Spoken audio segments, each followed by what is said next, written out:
Hey everyone, welcome to Firescale Audiobooks. If you enjoy the audiobooks, don't forget to subscribe to the channel. If you'd like to support us further, consider becoming a Patreon member. As a member, you'll gain the ability to request the next part of a novel audiobook I've uploaded, depending on your Patreon tier. The young man wiped the sweat off his forehead with his sleeve for the billionth time. Luckily, it trickled down the enchanted fabric without being absorbed, else he would be soaking by now. At least the robes came with self-cleaning runes. Percy was trudging down the final bridge linking the first and second levels, his eyes half-closed and his breath rugged. The wind caused the flimsy structure to sway every so often, but he'd grown used to it by now, having walked several miles on the bridges already. That said, the exhaustion made keeping his balance more challenging. He briefly considered using his quarterstaff as a walking cane, but that would only take more effort. Let's just treat it as another obstacle to overcome, he shrugged. Today's hunt had been grueling, and the results abysmal.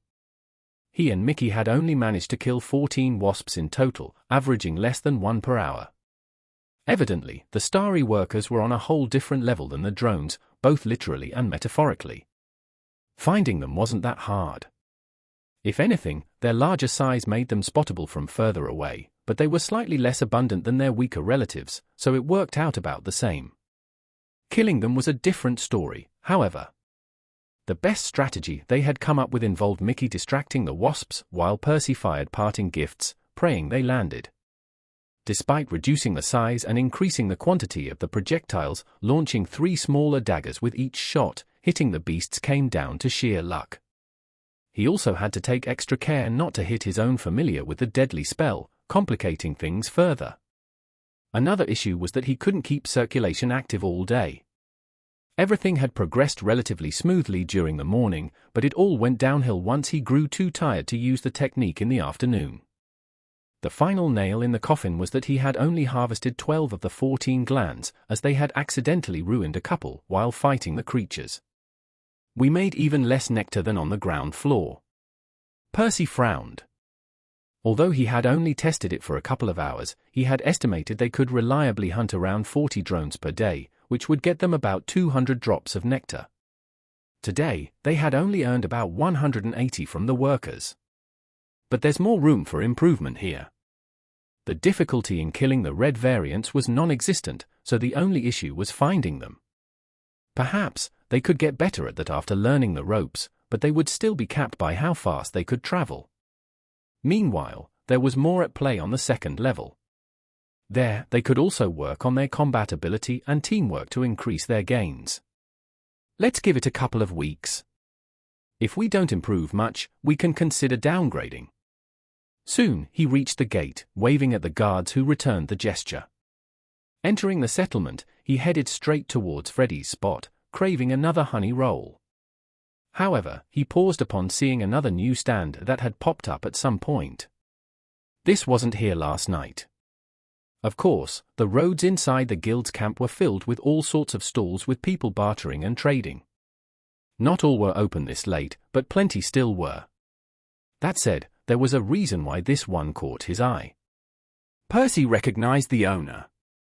A strange phenomenon considering how few people he had met. It was a petite girl dressed in a brand new yellow robe. Her tousled hair was black and only barely reached her shoulders. She wore a pair of glasses too. The drowsy girl from the orientation, but what is she doing?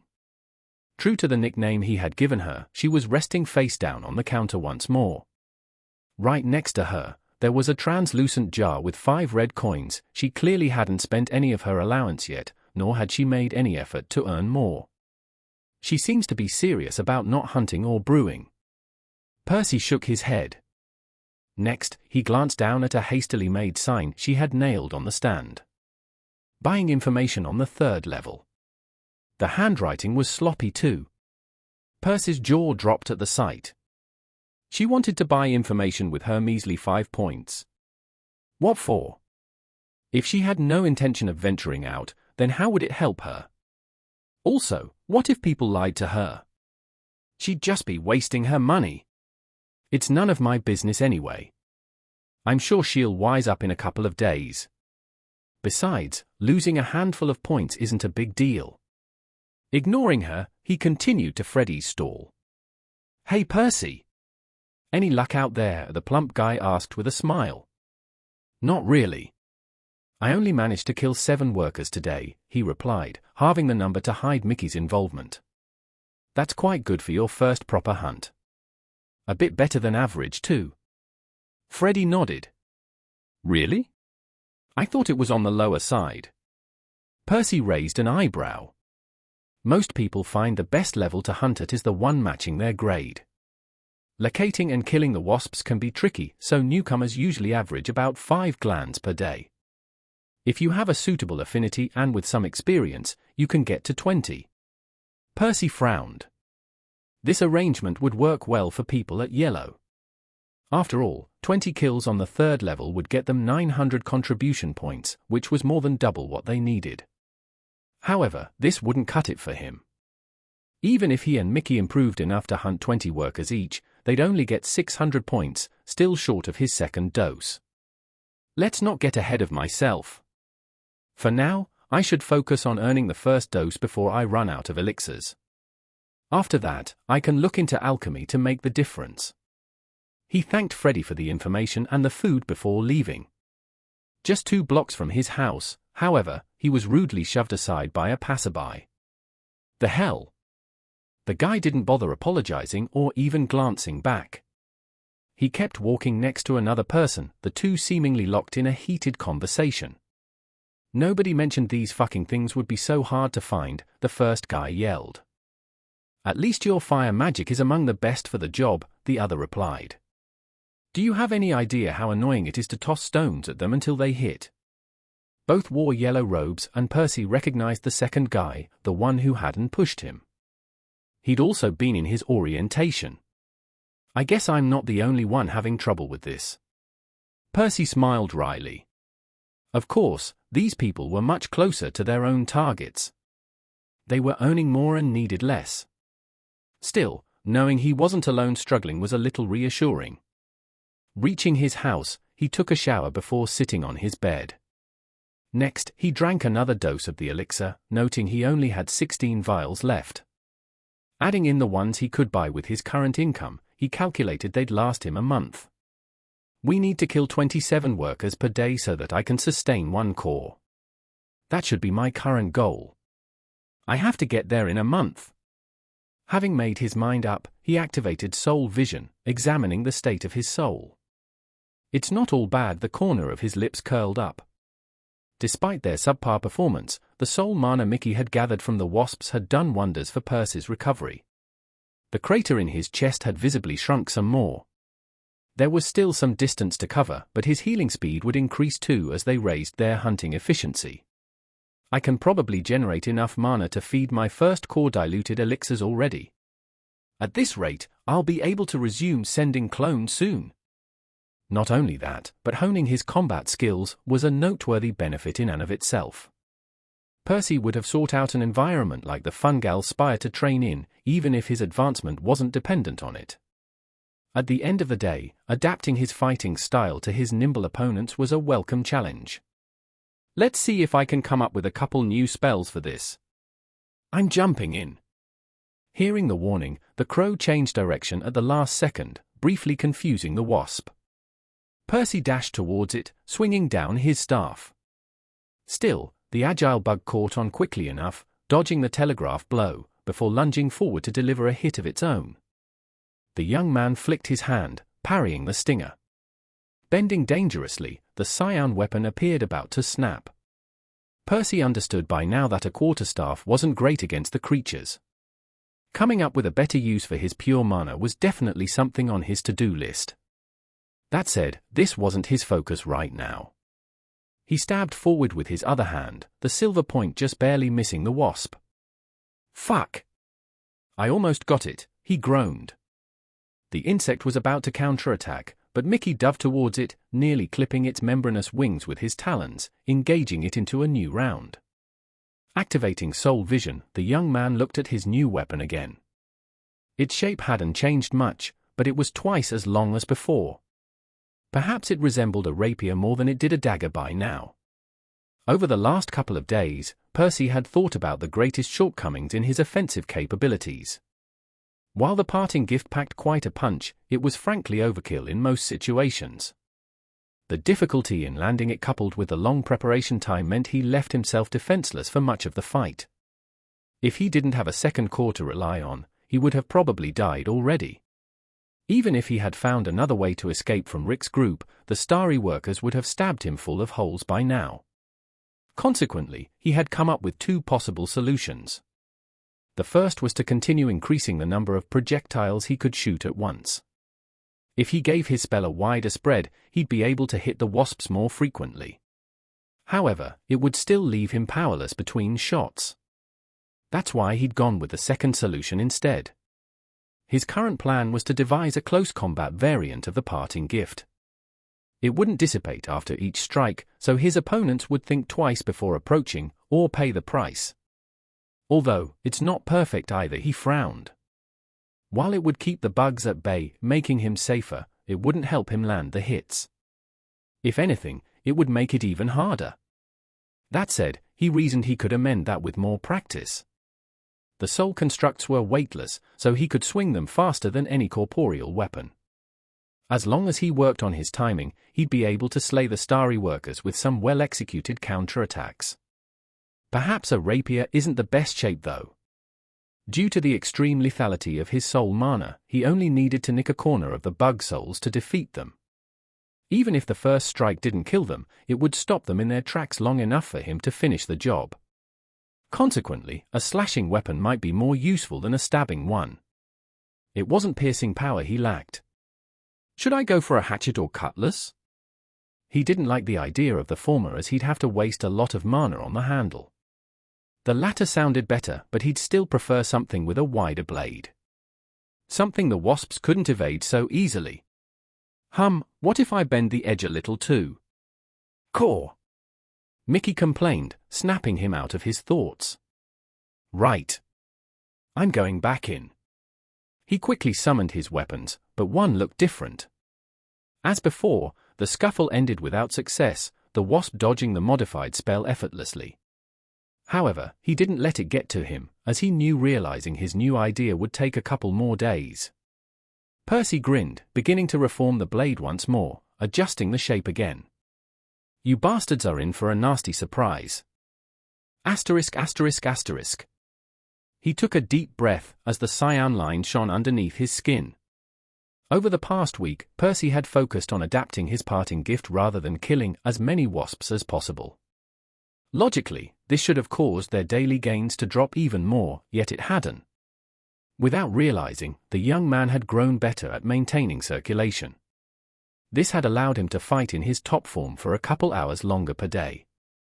Today our kill count is going up too. Soul mana gathered in his hand once more, coalescing into a solid. The blade extended and curved and kept extending and curving still. By the time it finished taking shape, Percy had exhausted every last drop of mana in his sternum, his weapon spanning an arc 3 times the radius of his fist. The new version of the parting gift required the full capacity of his core to cast, taking the form of a sickle. Stay out of this one, buddy. Core! Stomping hard, he bolted towards the wasp. The worker noticed him before he reached it, diving for the counter. Percy sidestepped the stab, feinting with his staff. Not the sharpest tool in the shed, the wasp bought the fake out, flying to one side, as Percy swung the rod for real this time, nearly glancing the bug too. BZZZZZZZZZZZZ. That seemed to have pissed it off, as it launched a barrage of lunges towards him, trying to turn him into a pin cushion. It wasn't hard to evade most of them with his footwork, parrying the rest with the quarterstaff. The construct protested, but it held, for now. Another narrow dodge later, the bug seemed to have run out of steam, as it tried to put some distance. Percy didn't let it, instead stepping forward, putting some pressure on the creature with his rod. Realizing it couldn't keep this up, the bug went for another desperate counterattack, forcing Percy to sacrifice the quarterstaff for one last parry. This was it.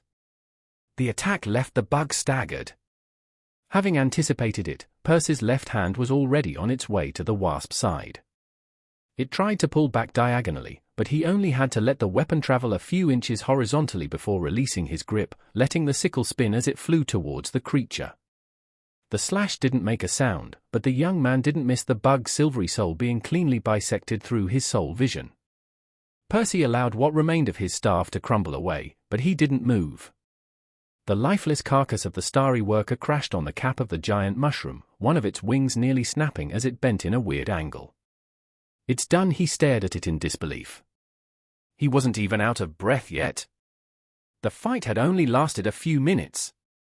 Of course, he'd already spent a week working towards this, but pinning down the slippery creature by himself, without relying on luck or distractions, had seemed like such a distant goal. But he'd done it. He'd held his own, anticipating the bug's moves, dodging its blows, and seizing the right opportunity to strike back. Caw! Caw! Mickey flew over him, sharing in his excitement. Ha ha ha ha, the young man burst into laughter. "Help yourself, buddy," he gestured to the corpse. There was still plenty he could do to make their trips more efficient, but this was the first massive step forward. He smiled. "Let's see how many we can get today." Asterisk asterisk asterisk. 19, he counted, a shit-eating grin plastered on his face. Percy had just finished squeezing the last of today's glands into a vial. This was their best record so far. This time, he had filled nearly 3 tubes with the precious nectar, indicating he was getting closer and closer to his goal. Naturally, he was still 8 kills short, but that didn't seem so unattainable after what he had achieved over a single week. The new form of the parting gift was extremely effective against the creatures. He had already killed a few with it in both melee range and from a distance, proving it was about as versatile as he'd intended. It was still a pain whenever he threw it and missed, as it left his first core completely empty for a time. Luckily, Mickey could always jump in and keep the bugs occupied until he recovered. It sucks the status hasn't bothered to recognize it though. That said, he had expected that.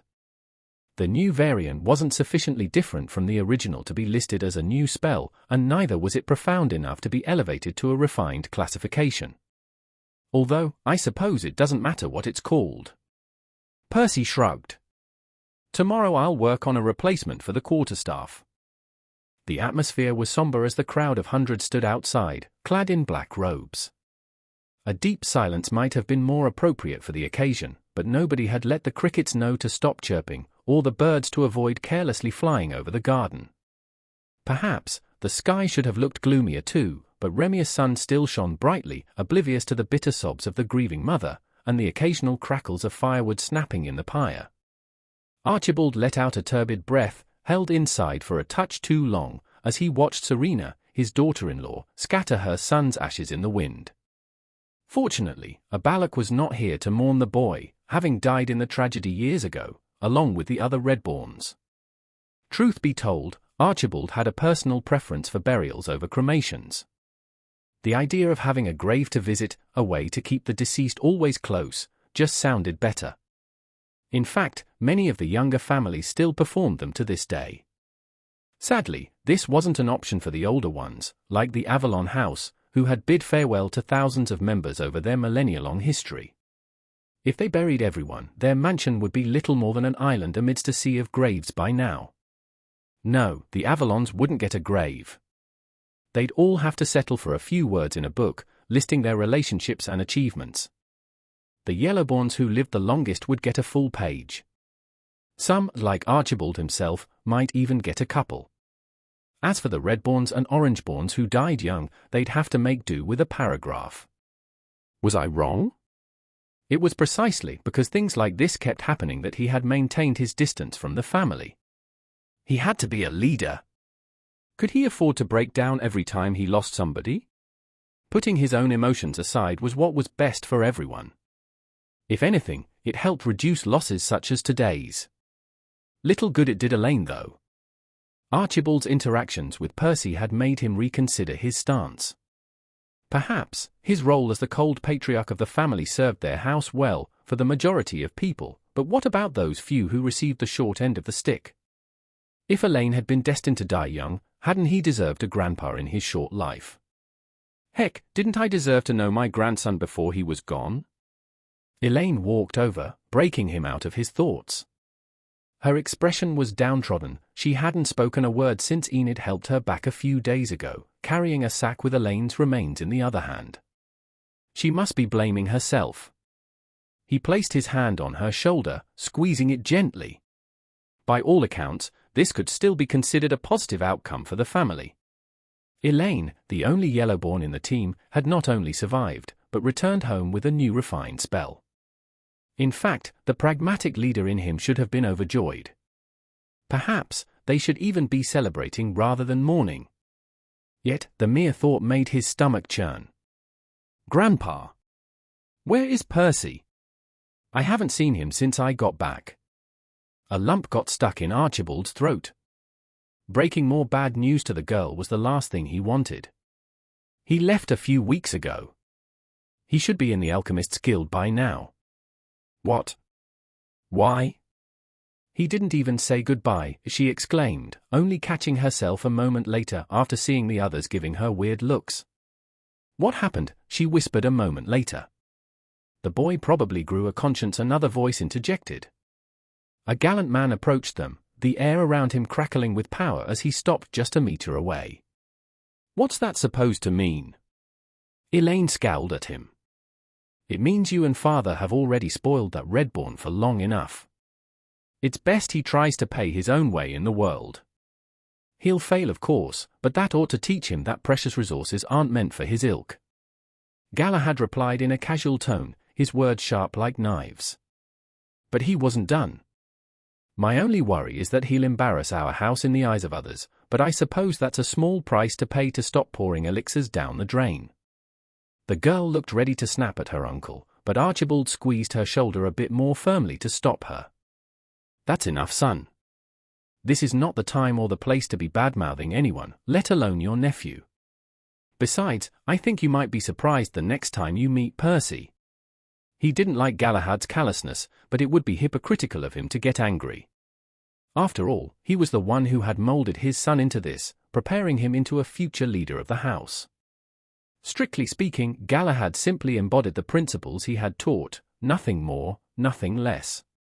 In fact, one might even argue the man adhered to them even more closely than Archibald himself, not allowing compassion to seep into his thought process. Soon, Galahad left. It wasn't until an hour later that the rest of their relatives had too. Is he going to be all right? She asked once they were alone in the garden. He nodded. Don't worry about him. Mickey advanced to Orange and they needed a good place to hunt and earn elixirs. I'm sure they'll thrive there. His words seemed to ease the tension in her eyes. Although, it wasn't gone entirely. Elaine. It wasn't your fault. Scorpion Kings are rare, and you couldn't have prevented the ambush, he said after a moment. But it was my fault. If only I'd learned circulation like you and Percy. Maybe, she stammered, the corners of her eyes glistening with tears. Archibald shook his head. You wouldn't have even managed to activate it in time to save Elaine. Dwelling on it doesn't help anyone. Elaine didn't say anything, looking down at her feet. The two remained there for another few minutes, before he spoke again. What are you planning to do now? Will you keep going on missions? The girl tilted her head up, giving him a firm look. No. Perhaps you are right. Even if I had mastered circulation, maybe it wouldn't have made a difference. But it might the next time. Or the one after. She clenched her fists before continuing. I won't leave the mansion until I master it too. Archibald was sitting cross-legged in the inner garden, basking under the gentle radiance of the jade tree. Tossing the prized treasure a glance, he remembered what he had told Percy over a year ago. I can't give up the tree on a gamble. Let alone you, even if it was Elaine having a second core, I couldn't do that. The tree might help me protect our family next year. Your second core might need centuries to pay off, if it ever does. The words already rang hollow as they echoed in his head, making him chuckle. Mere months after he'd said that, Percy had brought circulation back from Hugh, helping him grow far stronger than he ever would through the tree. Let's not waste it then. Taking a deep breath, he spent a moment appreciating the refreshing fragrance with its minty aftertaste, before guiding the dense mana to his channels. Not long after, green lines glowed under his skin, swirling and branching out like vines. Next, he placed his palms against each other, as he sent a wave of mana rippling through his body, before bouncing off his skin and towards his hands. Soon, a small verdant bubble the size of a pea formed, softly pulsing like a tiny heart. Archibald normally only maintained 60 clones, a mere quarter of what he was capable of, to ensure he still had access to 75% of his mana reserves at any given time. However, now that he had the option of falling back to circulation in a pinch, he had decided to double the number of clones he had on standby. The fact he could create them faster using the technique was a nice bonus too. As for the tree, its main purpose was providing inspiration to life users when developing their spells.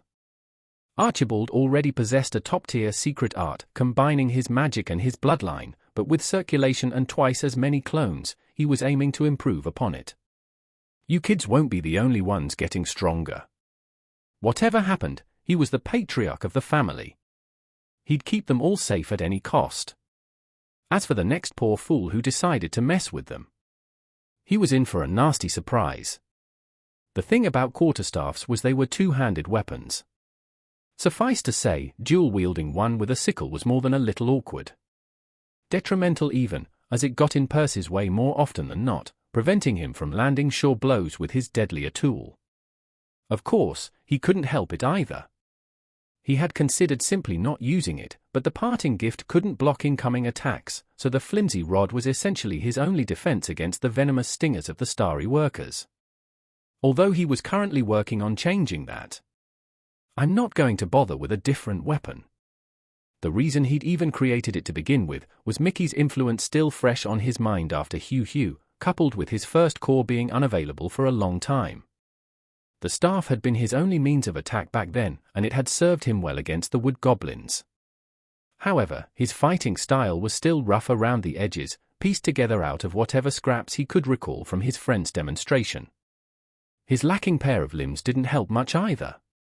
Not to mention his grade being much lower than Mickey's too, so the poor excuse of a weapon just wouldn't cut it against the wasps.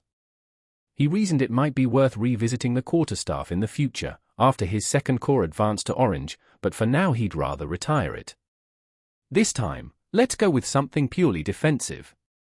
Strictly speaking, his requirements for the replacement were rather modest. He only needed something to block a blow or two, to give him a chance to counterattack. Something that wouldn't get in the way as much. The thought of forming some kind of armor with his pure mana was appealing, though he understood he lacked the capacity to cover his whole body. Instead, he settled for something smaller. Will this even hold? He frowned, looking at his right fist coated in a film of cyan. The construct was poorly made. It was more akin to a cast than a glove right now, as he couldn't twitch a single finger in it, but he'd rather confirm it worked as protection before trying to improve its design. He lifted his eyes, gazing at the bug locked in an aerial confrontation with his familiar, before shrugging. Only one way to find out, I suppose. Activating circulation, he dashed in, telling the crow to disengage. The wasp didn't seem to mind either, more than happy to switch targets. Percy could have dodged the incoming lunge, but didn't. Instead, he swung his hand to brush the stinger aside, bracing himself for the worst. Had this been his first day on the second level, he would have missed, as it was much harder to time the parry with such a small surface area than it was with the rod. However, he'd grown used to the bug's movements by now, so the blows connected without issue. He felt the material crumble under the pressure, but it held better than the staff. That was promising, considering his new construct still had plenty of room for improvement. Pushing the wasp away, he tossed a fleeting glance at his hand. The impact had left a deep and wide groove into the construct. Percy directed more mana to repair the cast before taunting the bug to attack again. The two exchanged blows for about 10 minutes, as the young man tested the limits of his new spell, before his stamina began to decline.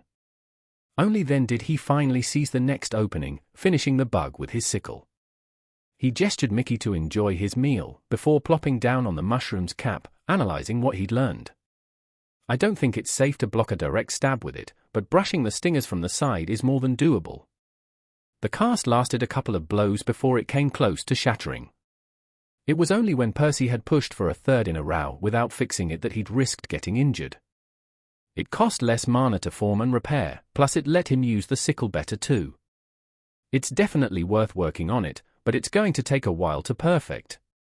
He'd never made anything this intricate with mana before. The finalized glove would involve lots of interconnected pieces to protect all the joints in his hand without impairing their movement. Still, if I can use both constructs with the same hand, it's going to make everything a lot easier. Asterisk asterisk asterisk. By nightfall, the duo had taken 20 wasps down, surpassing their previous limit once more. Just over a week after joining the guild, Percy had already reached the higher end of what was viewed as possible for an orange core. He was still far from his goal, but at least his new constructs were much better suited for hunting the bugs. Moreover, he was getting more accustomed to both their fighting style and to keeping circulation active for longer. And his personal kit wasn't the only thing he was working on. Mickey had yet to kill a single wasp by himself, but he was getting closer. His agile opponents were a terrible match for the crow, which was why Percy was still reluctant to let him fight unsupervised. That said, the familiar had not gotten himself in trouble over the last couple of days, having grown better at dodging the last-minute lunges of the bugs. In fact, he'd almost managed to clip their wings a few times. Percy estimated the crow would achieve his first solo kill before long, at which point they could split up and adjust their strategy. Entering the settlement, his attention was drawn to a crowd that had gathered around somebody. He counted a couple dozen people, most of them in yellow robes, not very surprising as they made up the majority of the guild members. Still, he spotted a handful of green and orange cores too. "What's this about?" Percy raised an eyebrow, his curiosity piqued. Approaching them, he noticed everyone held a leaflet, chatting loudly. Must be a good thing to get them so excited. In fact, they seemed to be in such a good mood they didn't even frown upon seeing him, instead letting him pass unobstructed. Okay, now it's getting weird. The person at the center of the crowd, a blue core holding the stack of leaflets, handed him one with a smile. "Free introductory lesson to alchemy?" Percy's eyes widened as he read the heading aloud. "Seriously?" The guy nodded. Normally, each lesson costs about 1,000 contribution points, but the guild likes to sponsor them every now and then to encourage people to get into it. After all, alchemists are precious, and we need as many as we can get. Percy smirked. Then why even charge people in the first place? Because this isn't a charity. Those giving the lessons are just regular members of the guild, and they expect proper compensation for their time. The man sighed before continuing. That said, I do think my fellow alchemists should strive to be a little more selfless for everyone's sake. Teaching is even more lucrative than brewing. You can make tens of thousands per day doing it, but you need to be an experienced alchemist already to qualify. I guess some of them are either a tad too greedy or they just don't want to build up the competition. Percy nodded, albeit reluctantly. It's not like he didn't understand the concept, but it really made it difficult for people like him to get into the field. "Aren't there any books on the topic?" he asked. "Yes, there are plenty in the library, free to read. They cover the basics, but without guidance, it'll take you 10 times longer to learn. Plus, the priciest part of alchemy is the ingredients, not the lessons." That made sense. All these yellows wouldn't have trouble saving up 1,000 points, but if they had to waste months' worth of nectar before they got any good at it, it would indeed be a huge barrier of entry. "Anyway, are you interested in signing up?" the blue core asked, breaking him out of his thoughts. "Yes, when is it?" Percy didn't hesitate. Perhaps he couldn't afford to become a proper alchemist just yet, but it wouldn't hurt to learn more now that the opportunity presented itself. The knowledge might influence his future plans, after all. "Tomorrow morning. Just show up at this building at 10. The guy indicated a certain spot on the leaflet, on a hand-drawn map of the guild. Percy thanked him, before leaving. Besides, I could use a break from hunting. Percy struggled to find a seat. The lecture theatre was packed to the brim with people. Naturally, the orange cores like him were meant to sit at the very back, but even those rows were full. Shrugging, he picked the least crowded corner to stand. It wasn't the most comfortable solution, but he wouldn't have trouble hearing the lecturer. Soon, a man in blue robes walked in. He was actually the same guy who'd given him the leaflet. It was weird for one at that level to waste time advertising his own lecture. Couldn't he have paid somebody to do it? Then again, he did seem passionate about teaching. "Good morning, everyone," the guy said. Percy paid more attention to his lecturer's appearance today. He looked middle-aged, which meant he was probably an Orangeborn who'd lived for several centuries already. "I should have been more respectful last night," he realized. "Judging by your presence here, it's safe to assume you're all beginners, so I'll start with the basics. First of all, the field of alchemy contains more than just the elixirs we know and love. It essentially spans any potions, poisons, or medicine brewed with natural ingredients." Percy nodded, having heard that before. However, most of those things are secondary products of alchemy. Even the best healing potions can't hold a handle to a yellow core's life mana. Similarly, the most potent venoms and poisons we can concoct won't do much to one of the strongest mags. If you want to assassinate a blue, you're better off just using a starry commander's venom, he chuckled before continuing.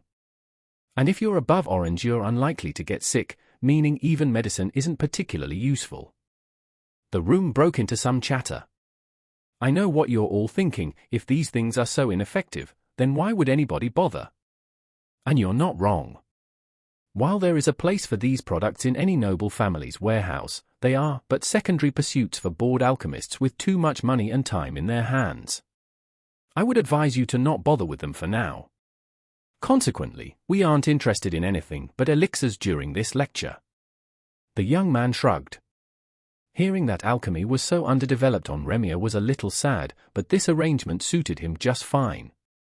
After all, the Avalon house was full of people with the life affinity, so they had even less need for these auxiliary resources than others.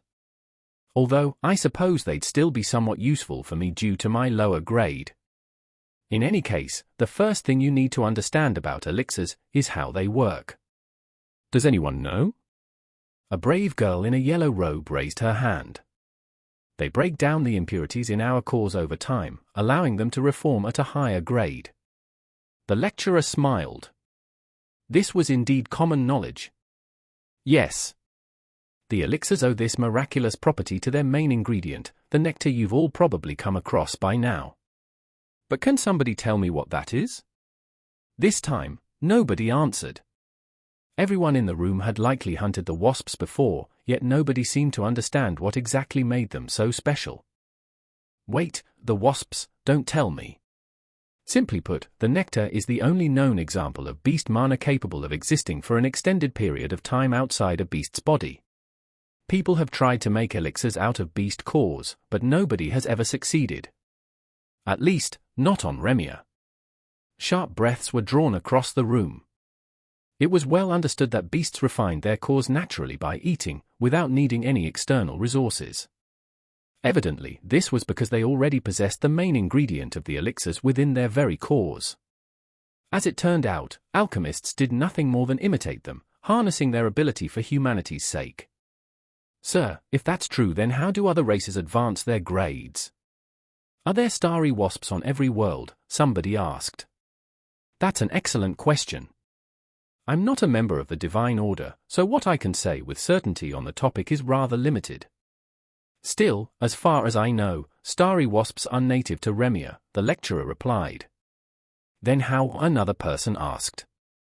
Well, every world has different resources and natural treasures. Some are unlucky enough they lack the means of advancing, while others have their own methods.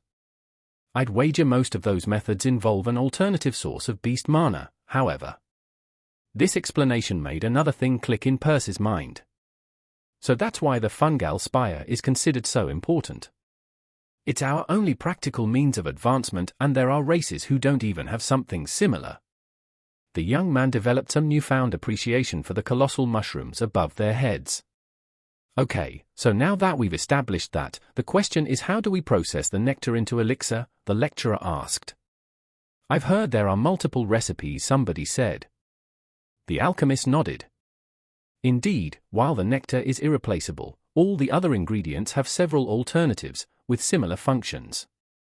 It all comes down to transforming the nectar from raw beast mana, which would only run berserk inside your cores and injure you, into something stable, which will harmlessly cleanse away the impurities alone. Strictly speaking, you only really need to focus on a single recipe and strive to get good at it, although it can be useful to come in contact with a couple more, for when you have limited access to the ingredients you need. Still, most approaches are rather similar, so it's not that hard to switch to a different recipe once you understand the process. Percy felt the urge to laugh. All this time, alchemy had sounded like a mystical and profound profession, but, according to everything they had been taught today, didn't it all seem rather inane? The potions, poisons and medicines were borderline useless, and even the elixirs merely involved harvesting a single raw ingredient they were lucky enough to find on Remia, transforming it into a slightly different form.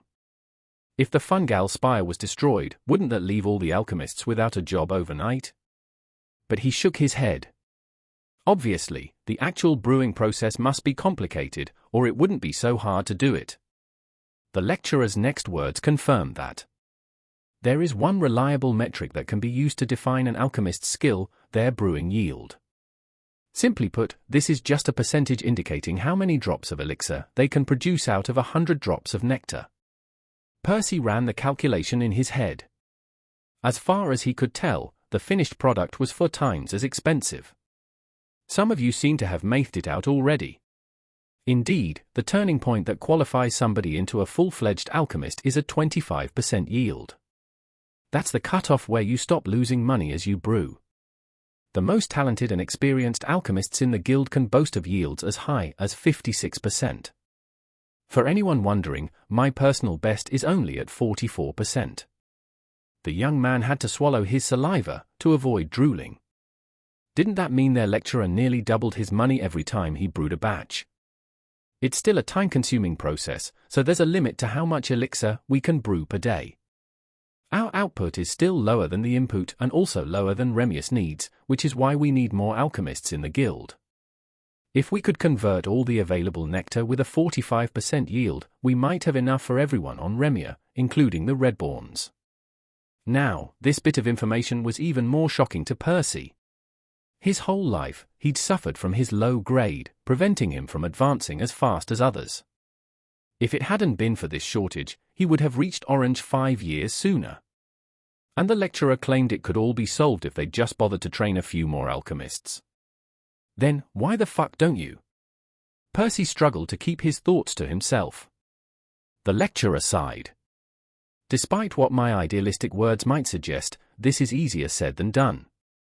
It will take you a few months and a lot of wasted nectar before your first successful batch of elixir. Even then, you're unlikely to start with a yield higher than 15%. It won't be until the end of the year you get to 25%, and it only keeps getting harder. You'll get to about 30% if you keep at it for another year or two. Reaching 40% is usually a matter of decades and 50% centuries. Perhaps, the white cores leading the great houses, or the gods of the divine order could surpass that, having lived for tens of millennia, but their time is much more valuable spent elsewhere than brewing elixirs.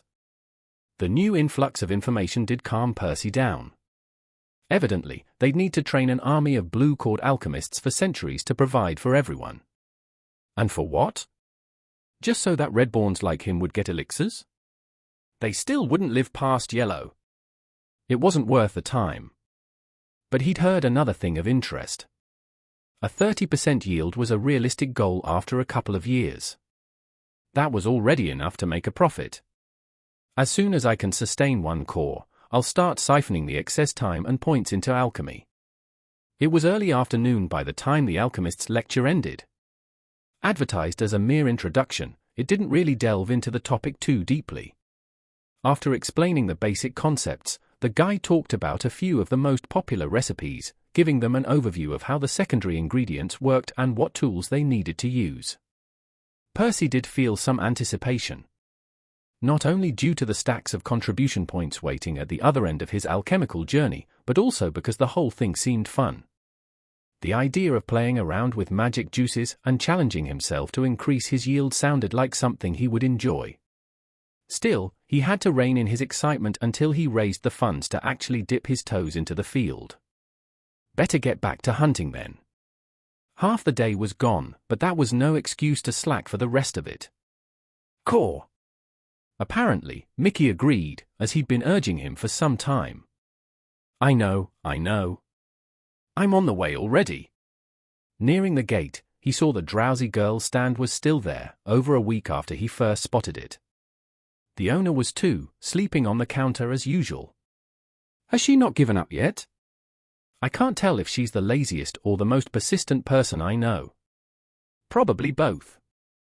For many days, nobody had paid her any attention, although Percy did notice her coins were gone last night. And since then, she'd nailed a new smaller sign, adding more words to the advertisement. Buying and selling information on the 3rd level. So that was her brilliant plan? Purchasing information from experienced hunters to sell to newcomers? Something like where the best spots for hunting were? Or how to find and kill the starry soldiers more efficiently? Percy didn't know if anyone would take her up on that. It sounded a bit iffy to spend money on. She should have at least bothered to make a new sign instead of patching it. He shook his head. Half an hour later, he met up with Mickey somewhere on the 2nd level. Not the same place as yesterday. They liked to switch things up every day to let the bugs repopulate. Percy wasn't sure it mattered, as the interior of the spire was supposedly filled with them. More were constantly deployed outside to harvest the dense mana from the mushrooms and to bring back nectar to the nest. Suffice to say, he doubted they would run out anytime soon. Still, he could use any advantage he could get. However, they didn't begin hunting just yet, as Percy wanted to test an idea he came up with during the lecture. Mickey, can you try passing me some of your mana through our link? The crow tilted its head in confusion. Core? Mickey hadn't eaten anything all morning, so he lacked the soul mana to send. Not the one you get when you eat. The one from your core. Percy explained. While beast mana couldn't normally leave one's body or form regular spells, it could still freely circulate through its owner's channels, passively nourishing their flesh. This was the source of the beast's strength after all. After learning that nectar was essentially just beast mana that could be transferred outside, Percy had considered the possibility of taking advantage of the ethereal core to achieve something similar. Of course, even if it worked, he wasn't sure how to benefit from it. The alchemist had already told them they couldn't purify their cores with raw beast mana. He'd have to find a way to process it into an elixir inside his body. Still, he was curious enough to give it a shot. It took some guidance from him, but Mickey eventually understood the task. Through mana sense, the young man observed the orange glow leave the crow's sternum, moving towards the connection. However, nothing happened.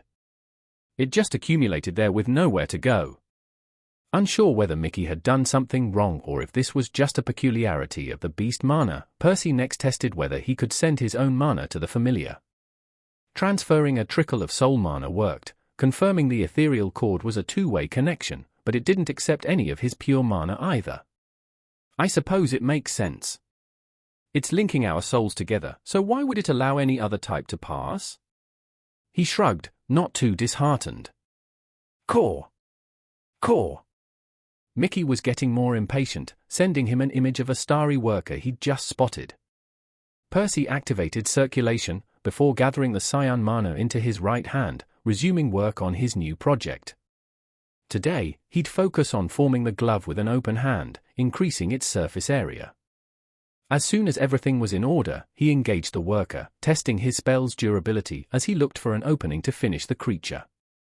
A few minutes later, it was lying motionless on the surface of the mushroom, both its core and nectar gland already harvested. Mickey had flown ahead to scout for their next target, as Percy sat next to the carcass, eyeing it in contemplation. You're some really special things, aren't you? His world's survival hinged entirely on these bugs. If they went extinct, everyone on Remia would be stuck at the grade they were born with. Perhaps, they could try other means of cleansing their cores, but they'd be lucky if they even advanced once in their lives that way. But more than his world situation, Percy couldn't help but consider what this meant for him. Would he have to stay in the Alchemist's Guild his whole life? Even if he managed to provide for his two cores eventually, what would happen when he left? He couldn't exactly take the wasps with him. Then, he creased his brow. Or can I? His thoughts lingered on the ethereal cord linking him to Mickey for a moment. He hadn't created the familiar with the intention of raising his own strength. It had all been an accident, brought upon by his desperate attempt to save his friend. However, the advantages the crow brought him were undeniable. Percy would be lying if he said he hadn't considered creating more of them in the past year. After all, how powerful would he be if he could cultivate an army of green or even blue beasts, all loyal to him? It would take even less time than reaching those grades himself. The only reason he hadn't tried it yet was that his soul hadn't been in a good enough state before now. But that was swiftly changing with every soul Mickey devoured. And what if my next familiar is a starry wasp? Not only would he have another companion to fight alongside him, but he'd also have his personal nectar factory. Its production wouldn't be much at red or orange, but what about green or blue? Maybe he could sustain his cause indefinitely one day. The more he thought about it, the more he liked the idea. That said, there were many details he needed to figure out to make this work, as his first success had been a bit of a fluke. For example, could he injure a wasp and shove a part of his soul inside it to create a familiar? It didn't seem to be that simple, because that tended to produce regular clones in his experience. From what he'd learned, newborn souls were more malleable than developed ones, making them easier to meld with.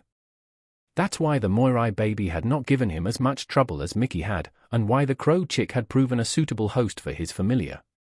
That only raised more questions, however. Where would he even get a starry wasp egg? Would he need to venture into the depths of the fungal spire? That was a place filled with beasts at blue or even higher. Not just that, but entering it was a serious crime. And even then, it wasn't guaranteed to work. The crow egg had produced a familiar, but the Moirai baby had simply died as a short-lived clone. Was it because the latter had been in a worse condition to begin with? Or was it because he brought another passenger along, Mickey, in the case of the bird? He'd need to come up with answers to all those questions if he was to succeed, which led to another problem. Baldy and Elaine aren't here to take care of me if I mess up. I should probably stick to regular clones for a while until I'm sure I know what I'm doing. Having already lost a ton of time due to his reckless experiments with his soul, Percy was going to take this slow. Besides, I won't need the new familiar until it's time to leave the guild. A month went by in a flash. Percy and Mickey had grown a lot better at hunting the wasps, but today he didn't care about that. Something else was going through his mind as he sat on his bed, gazing down at his soul. It's finally healed, well, sort of. It had stopped absorbing more mana, although it wasn't back to 100% yet. The hole in his chest had mostly closed, but not completely, leaving a circular scar about the width of a strawberry right where the ethereal cord linked him to Mickey. I suppose this is as good as it's going to get. It didn't look like it would recover entirely, as a part of him still existed within the bird. Perhaps he could fix it by retrieving the missing piece or severing the connection, he wasn't sure which, but he had no intention of doing either. Hopefully, this injury wouldn't affect him too much when creating more clones. Especially since that was exactly what he was planning to do right now. It was early in the morning, although Percy's room was currently pitch black, as he had closed the curtains. The last thing he needed was somebody seeing what he intended to do today. Mickey, start hunting. Core. The familiar was roaming the base of the fungal spire, searching for starry drones to munch on. He could already kill a couple starry workers by himself, but it took too long, and it was dangerous to let him hunt on the second floor by himself. Percy would have to settle for the less potent soul mana they could gather from the red bugs. Still, between the crow's help and the increased regeneration brought about by the colorful motes, he estimated he would have a much easier time forming his new clone. Pressing down his bubbling enthusiasm, he began by sending pulses of soul mana through his channels, letting them bounce off his soul's edge. Not wanting to interfere with his connection to Mickey, he had adjusted the angle slightly so that the mana would gather a few inches below the previous spot after being reflected. By the time that happened, he was ready to grab a hold of the bulge, pulling it out of his skin. Fuck. I sure didn't miss the pain, he winced, as the strain caused some tears to form. However, he quickly raised an eyebrow after examining them for a couple of seconds. Is it me, or is the damage less extensive than last time? This was strange. If anything, he would have expected his injury to have negatively impacted the integrity of his soul, making it more fragile than before. That didn't seem to be the case. It was hard to say for sure, but the cracks appeared both less numerous and less serious than the last time he'd done this. Has my soul grown stronger in the past year? Why would that be the case? He'd spent all this time recovering. Then again, wasn't that how muscles and bones worked? Exercising essentially involved damaging and repairing one's body repeatedly. Perhaps the same principle applied to his soul. Then, maybe I can strengthen my soul enough to use circulation with my first core if I keep sending clones. This was an issue that had troubled him for a long time. Although the technique he'd learned on Hugh had served him well until now, he greatly lamented only being able to use it with his second core. After all, it was much weaker than the one in his sternum, both in grade and affinity. Evidently, the solution had been right under his nose all along. In his excitement, the young man nearly let go of the bulge. Shit. Focus, Percy. It was a project for the future. While it was a nice surprise, it wasn't worth ruining his current attempt. Shaking the distracting thoughts out of his head, he sent another pulse through his soul, which soon caused the bulge to grow. More soul mana began flowing into his core a few minutes later too, as Mickey had already taken down the first drone. Keep it up, buddy. Asterisk, asterisk, asterisk. 8 hours later, Percy was holding an outstretched chunk of his soul larger than an apple. Thanks to his familiar's diligent efforts, he had reached this step 4 hours sooner than the last time. I can keep going, but it's best not to risk it. This was already the same amount he'd used for his previous clone, so he knew it was enough to survive for a couple days. Perhaps he could increase that if he gathered more of the silver flame before cutting it off, but he didn't want to damage his soul more than he could handle. Moving to the next phase then. Pulling the mana out of his core, he directed it all straight into the bulge, filling it up like a water skin. Taking deep breaths, he strove to gather even more, as his familiar intensified his efforts to support him. Let's give the clone more mana than last time. Back then, Percy had done this out on a limb, without knowing if it would help in any way. Still, that had obviously been the correct decision. His clone had greatly relied on the stashed mana multiple times during his adventure, whether to bond with Mickey's soul initially or to deliver the killing blow to Mixcoatl near the end. Suffice to say, the young man didn't mind investing a few more hours to overcharge his clone again. Asterisk, asterisk, asterisk. It wasn't until another 4 hours later that Percy stopped. Right now, the bulge had bloated up by about 50% of its previous volume. It still contained the same amount of his soul as before, but its surface stretched due to the dense quantity of mana sealed within.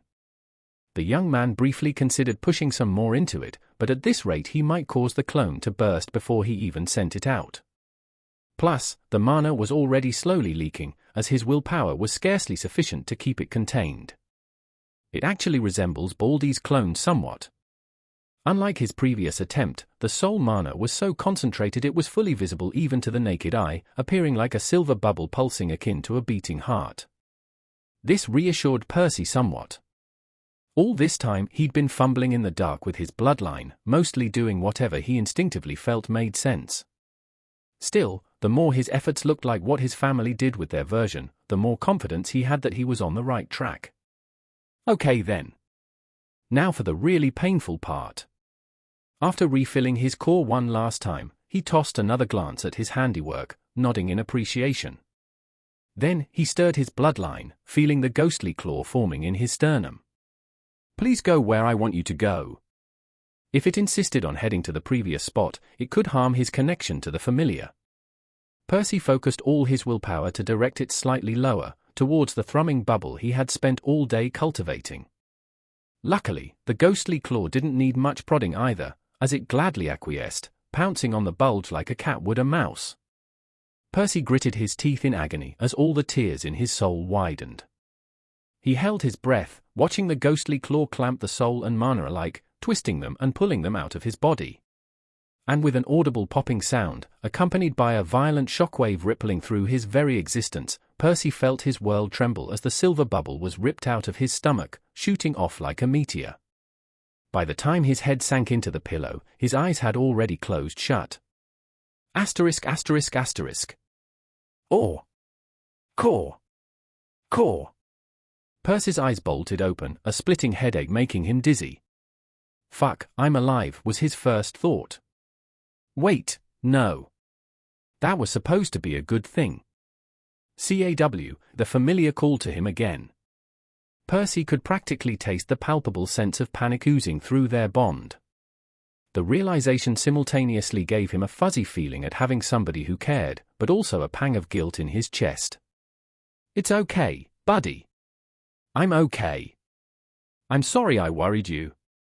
Getting off his bed was tough, but it was promising he was even capable of standing. Pulling the curtain open, he noted it was dark outside. How long was I out? He knew it shouldn't have been more than a day or two, otherwise he would have starved. Well, he was feeling a little peckish, but not quite starving yet. Core.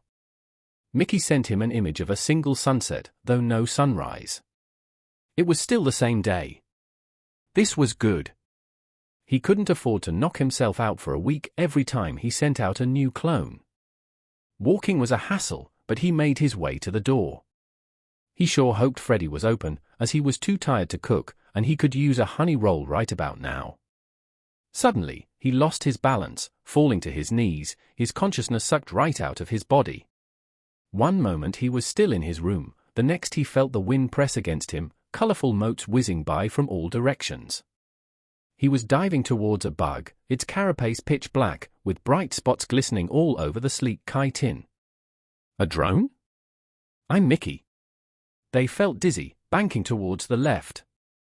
Flapping their wings at the last second, they barely managed to soften their landing, narrowly avoiding a nasty crash on the ground. What the hell, he thought, as he returned to his own body, lying against the cold stone of his room's floor. More came gushing through the cord.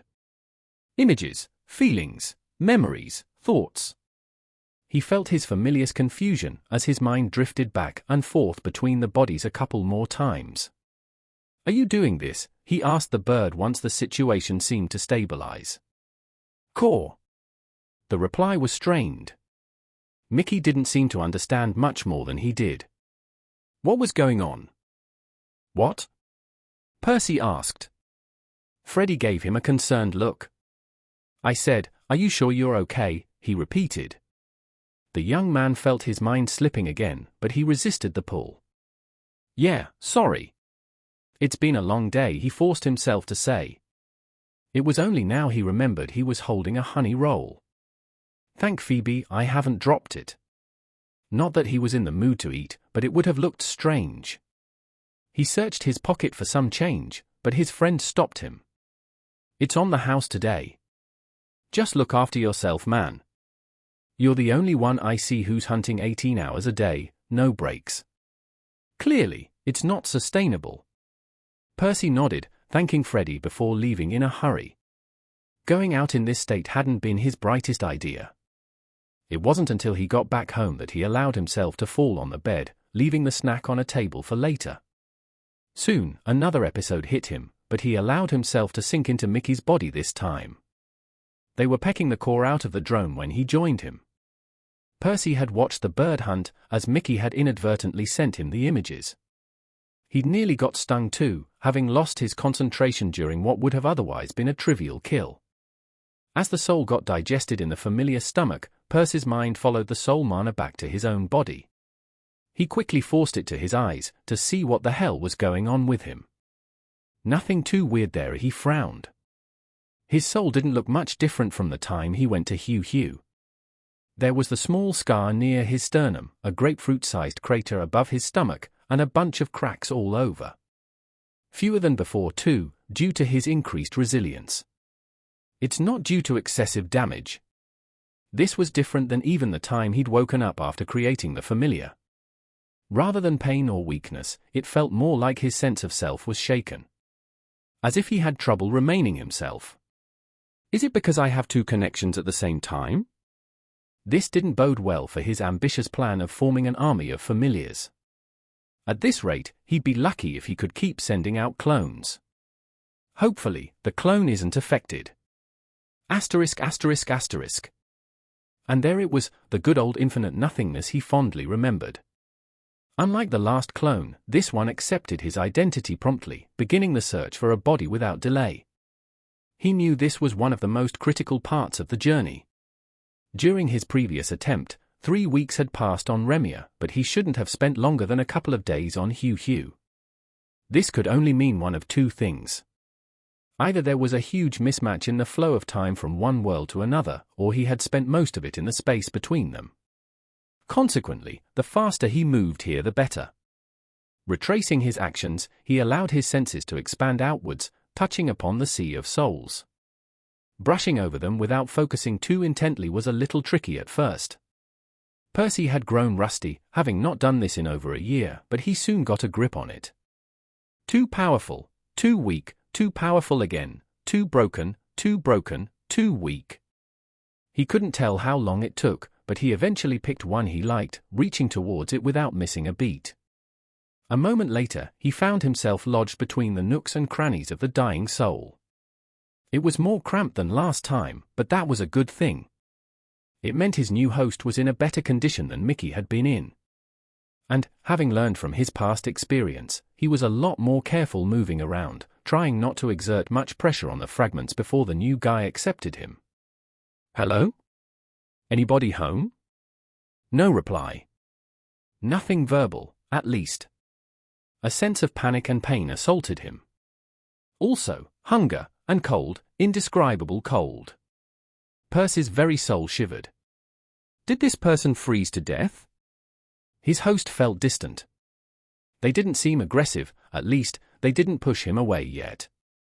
But they cowered in a corner, trying to avoid being touched. "I'm not here to hurt you. Can you talk?" The creature didn't understand him. Its intelligence seemed even more rudimentary than his familiars had been right after hatching. A beast perhaps? That put Percy at a bit of an impasse.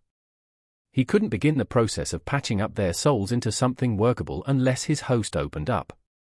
But they couldn't even communicate properly. The only clues he had were that it was afraid, in pain, starving and really cold. Well, I don't know how to deal with the fear or the pain. I could send it the taste of a honey roll, but I don't even know what this thing eats. There was only one thing he could do. He dug through his memories for anything suitable. The first one he found was a time he was nestled in a blanket, enjoying some hot soup during the winter. He couldn't even tell how old he was. Maybe 4 or 5.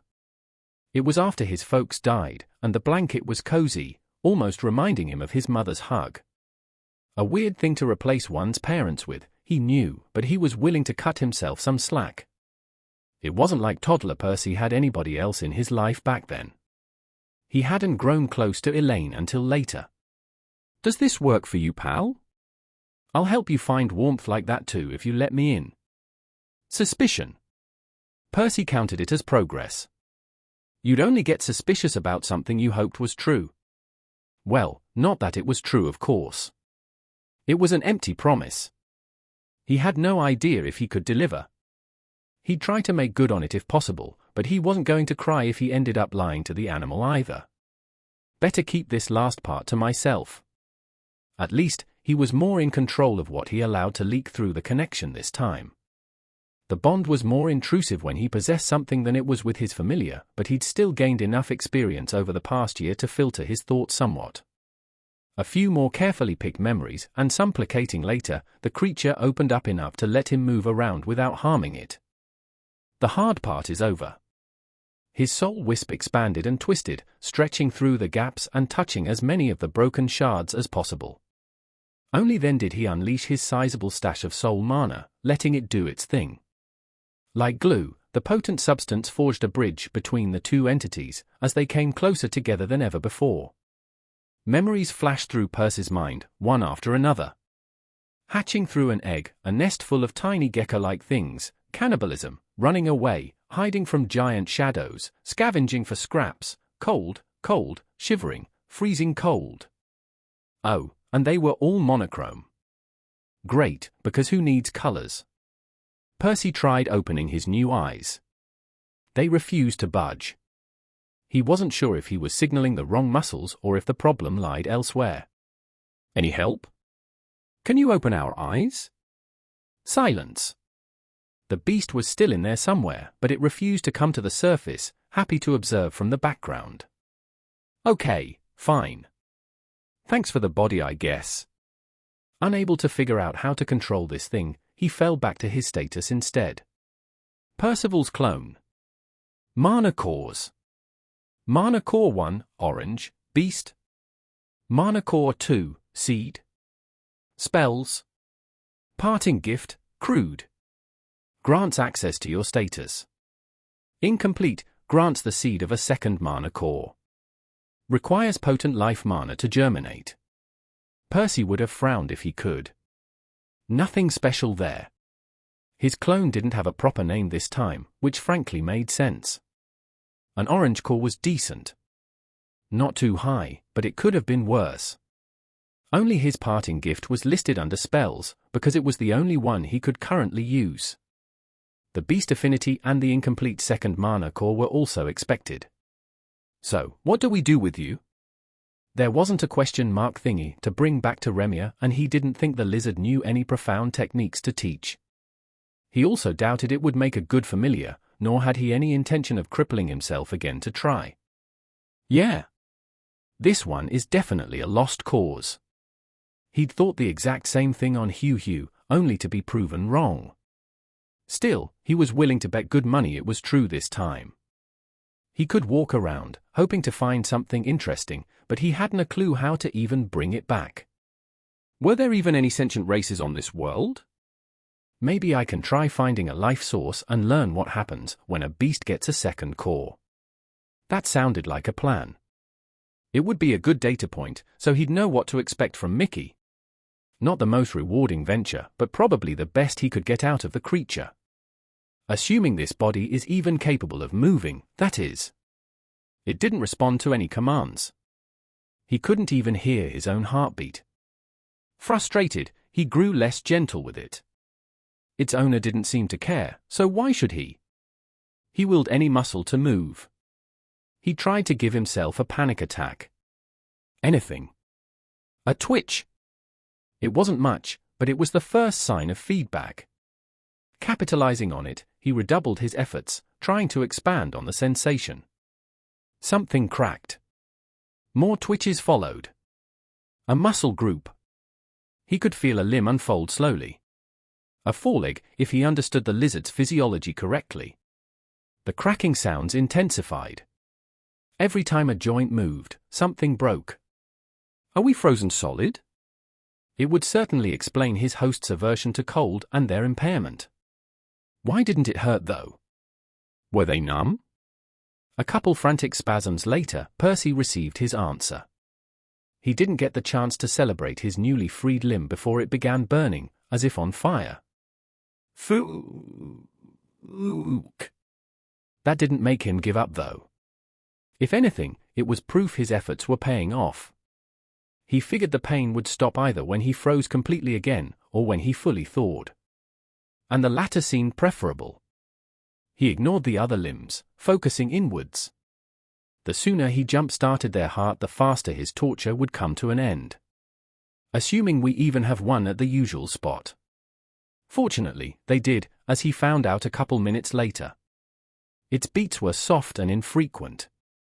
He thought there was something wrong with the organ, or that it would take a while to get back to normal. But it never did. At some point, he was forced to accept that this was normal for the lizard. In any case, the pain had receded slightly. Even more importantly, he realized, to his great joy, he could finally open their eyes. A flash of white greeted him, which soon died down to and everything else of white. Snow covered the ground below like a white blanket. Percy was standing on a steeply inclined surface, a boulder or something. This world must have harsh winters. Not used to looking at everything sideways, he climbed down from the rock. He noticed his host didn't weigh much, their feet not sinking very deep, their steps barely leaving some shallow prints. Good. Let's not attract any predators so soon. Examining his surroundings, he realized his host wasn't the only unlucky lizard. Countless more geckos stood motionless all around him, having met the same fate. Either some extinction-level event had occurred in this region, or it was normal for his species to go through cycles of freezing and thawing with the seasons. Oh well. You don't mind me eating their cores, do you? He asked his new pal. Percy had already experienced some of the lizard's memories. He'd watched his host devour its own siblings, so he doubted it cared. That said, he figured it was polite to ask. No reply. Shrugging, he activated mana sense, noting most of the creatures were not only still alive, but also at orange like him. Approaching the nearest one, he dug its core out with his claws, before swallowing it whole. It didn't even taste that bad. Normally, Percy wasn't a huge fan of raw meat, especially when frozen solid. That said, his new taste buds appeared to have a thing for blood-flavored snow. Another pleasant surprise soon followed. A burst of mana was released in their stomach, warming them up. This was finally enough to elicit a satisfied reaction from his host. Although, the timid lizard quickly faded to the background again, happy to let Percy do all the work. It's that passive attitude that screwed you up in the first place. Percy reprimanded the gecko, before moving to the next statue. He had no idea how close the lizard was to advancing, but it wouldn't take that long to eat all the cores. It was a bit of a gamble, but if he got lucky, he'd have a much easier time traveling at yellow. As he continued slaughtering one gecko after the other, a strange thought crossed his mind. The lizards looked rather similar to what one could find on Remia, making him wonder whether he'd even left his world. A quick glance at the sky gave him his answer. Never mind. Definitely a coincidence. There was only one sun, its color unknown, but that was where the similarities ended. Percy counted as many as 17 moons of various sizes, and guessed there should be more that weren't visible right now. And those were just the semi-intact ones. Many more broken, irregular chunks of stone littered the sky, making it look like a cosmic cesspit. I wonder what the story is there. Did they just collide against each other, or did somebody do this? The mere thought sent shivers down Percy's reptilian spine. He had no idea if a god was even capable of such a feat, and he'd rather not find out. He wasn't keen on meeting a being capable of tossing moons around like pebbles. After all, what else would such an existence be capable of? Detecting souls, maybe? Eager to get the hell out of this world, he picked up the pace, guzzling down one core after another, uncaring about the lizard genocide he was committing. Of course, he still had to take frequent breaks to digest the mana every time his body reached saturation. While he couldn't devour the gecko souls like Mickey, the beast mana contained in their cores still accumulated rapidly after eating so many in quick succession. Asterisk asterisk asterisk. This is the most boring clone I've ever made, he thought as he sat on the snow waiting once more. It had been several hours since he managed to thaw his host, and he'd already consumed hundreds of cores in that time. The sun had set too, but luckily his eyes turned out less useless than expected, as they appeared to possess some level of night vision. Percy's core was still at orange, although more than 2/3 of the lizards remained. At his current rate, it would take him another day to finish the rest. Hopefully it won't be a waste of time. His fear wasn't the only thing rushing him. Given the relatively good condition of his body coupled with the ungodly amount of soul mana he had used to patch it up, he was confident he could easily survive for a week or two. However, sending out clones was a zero-sum game. Every day he spent here meant delaying the next clone by just as much. Consequently, if there was nothing of value on this world, it was in his best interest to leave early. Let's not dilly-dally then. Standing up, he walked to the next lizard, about to resume his feast. Not that he had much of an appetite left. While the first dozen or so had tasted all right, he'd grown sick after spending the whole afternoon stuffing his face full of them. Also, the statues looked much creepier at night. Either way, he never got the chance to take another bite, as he saw movement off the corner of his eye. What the fuck is that, he thought, as a wave of primal terror overcame his host. A massive shape was slithering some distance away, its pale color barely discernible against the frozen expanse. Much like the geckos, the serpent also vaguely reminded Percy of something he might encounter on Remia, but it was his first time seeing a snake covered in fur. Shit! It's a green. He had no idea how large his host was compared to a human, but the abomination appeared colossal to his current eyes, its girth 4 times his own. As for its length, it was impossible to estimate as it zigged and zagged through the army of statues, swallowing them whole, one after the other. What do I do? Percy briefly considered playing dead. A moment later he realized how idiotic the idea was. Even if the snake somehow missed the trail of footprints behind him, the thick stench of blood coming from him or his elevated body temperature, it certainly couldn't miss the sea of mana coursing through his channels. But more importantly, the serpent clearly wouldn't stop until it devoured every last one of his kin. Whether he stood still or not, his end would be the same. Oh well. Worst case scenario, it eats me. Out of options, and without much to lose, Percy waited for the snake to look the other way before sprinting as if his life depended on it, which it did. He didn't even dare to look back, only using mana sense half a minute later to check if the monster was in hot pursuit. It wasn't. Only then did he stop, turning around. The snake was still busy eating the other geckos a few hundred meters away. What, am I not tasty enough for you, you bastard? Percy wasn't sure whether to be relieved or offended. He was certain the creature had noticed him, but it hadn't bothered giving chase. Then again, it wasn't that surprising. Why waste time going after the lone survivor when it had a veritable feast laid out in front of it? I doubt it would be willing to share though. Perhaps the serpent didn't care much about a single gecko slipping away, but it was probably not going to take too kindly to him returning. Great! All those hours wasted. Frustrated, Percy entertained the thought of going back to confront the snake. He knew he was no match for a yellow beast, let alone a green one, so he'd definitely die. That said, ending this farce a moment sooner might be his best course of action right now. But he shook his head. He realized he'd been spoiled by his past clone successes. His current situation was likely more indicative of what he should expect going forward. The odds of stumbling upon a treasure trove every time weren't high, so giving up after the first setback would be unwise. Let's wander around for another day or two. If I can't find anything interesting, I'll leave. As for what something interesting might be, he wasn't sure. He guessed he'd know when he found it. Perhaps a potent life source for his second core, another cluster of frozen lizards he could eat, a village of sentient life forms, or any other rare treasure might qualify.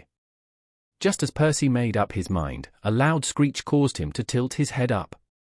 The only thing he managed to see was a shadow blotting out the sky.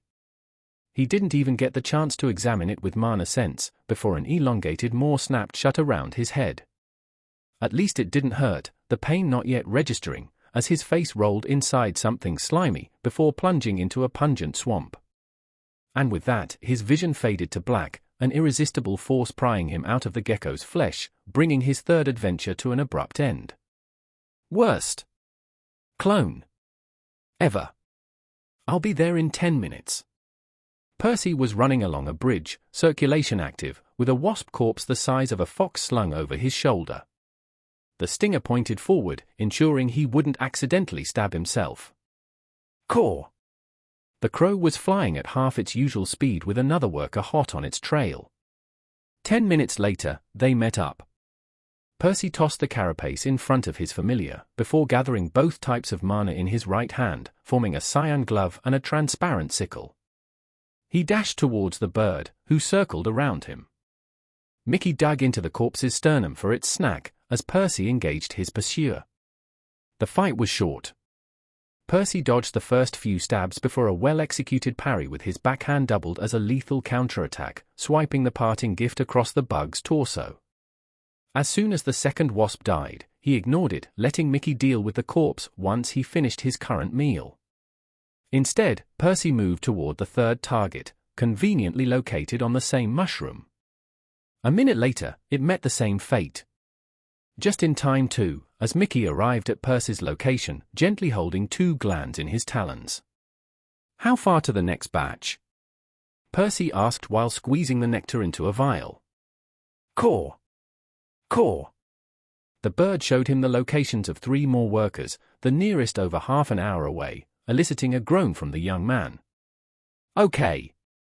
I'll go there. You bait that one." "We'll meet up here," he said, getting a nod back. Their current hunting strategy was a lot different from what Percy had originally envisioned. Based on what others had told him soon after he joined the guild, he'd thought he and Mickey should ideally grow proficient enough to split up and hunt separately. After all, they could cover more ground like that, on paper. And indeed, both of them had improved a lot after a month, to the point Mickey could even kill a few wasps on his own by now. However, their strengths and weaknesses had developed rather disproportionately to one another. On one hand, Percy was quite adept at killing the bugs with his glove and sickle, often dispatching them within seconds.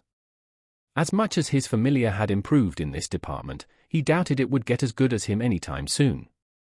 On the other hand, Percy was held up by his slower traveling speed. Even if he knew where the bugs were, he still needed several minutes to reach each one, let alone when he had to blindly search for them. Yet, scouting was precisely where Mickey excelled. Consequently, he had concluded that the most efficient strategy should make use of both their talents, while covering their shortcomings. Mickey would locate the bugs and bait the more distant ones over, while Percy was in charge of putting them down. Like that, they had reached an average of 29 daily kills by the end of the month. Still not enough though. Percy smiled bitterly as he crossed the bridge. Strictly speaking, he could now earn over 400 contribution points per hunt, which was just barely enough to cover for one of his cores. However, that was under the assumption that he'd hunt every single day, without fail. Unfortunately, some downtime was unavoidable. His third clone had needed 3 full days for the round trip, forcing Percy to remain idle in that time. At first, he had intended to keep hunting while his clone was away. Due to his soul's injuries, he knew it would be harder to accumulate soul mana by himself, but he could still form the sickle with Mickey's help. Sadly, he couldn't have accounted for the unexpected issue with his soul's integrity, caused by having 2 ethereal cords simultaneously. Hunting in that state was ill-advised as a single moment of weakness could cost them dearly. "I guess we just need to raise the bar a bit more to cover for the idle days." There was a little room for improvement, but not a lot. Percy estimated they'd cap out at 32 kills after some more experience, but that was it. He couldn't get much quicker at killing the bugs, and neither could Mickey fly any faster. The only thing he could help was getting circulation to work for the rest of the afternoon. "I wanted to siphon the excess profits into alchemy, not to cover for my clone's adventures," he smiled bitterly. Of course, he could just stop creating clones. He shook his head. As annoyed as he was when his first clone in over a year came back empty-handed, Percy had no intention of giving up on his ability entirely. He'd always known this would happen. Not every dying body in the universe held some profound magical secret, but he'd never find the few diamonds in the rough if he stopped looking altogether. Perhaps, somebody else in his shoes might have grown content with a second core and a familiar, but Percy understood his current kit wasn't sufficient to reach the pinnacle. "Sending clones is the one thing I can't compromise on. Even if it slows down my advancement." Asterisk. Percy entered the settlement, after another exhausting hunt.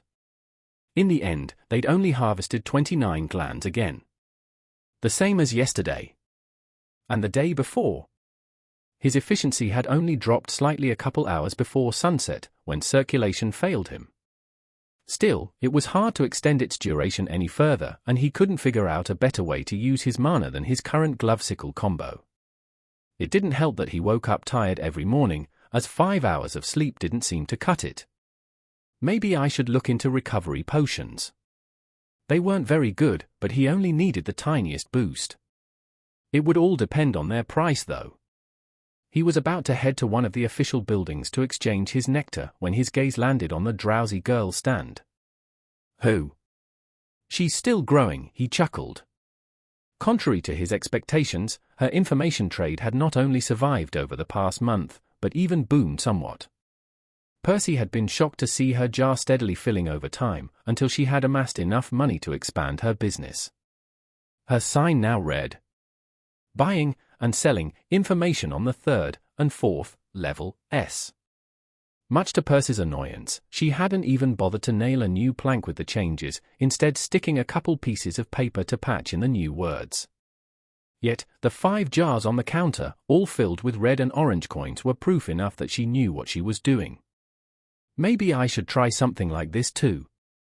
Percy's eyelid twitched as he listened to the girl snoring without a care in the world. At the beginning he'd felt happy for her, but it was starting to irritate him. She was making nearly as many points as he was, while sitting around all day.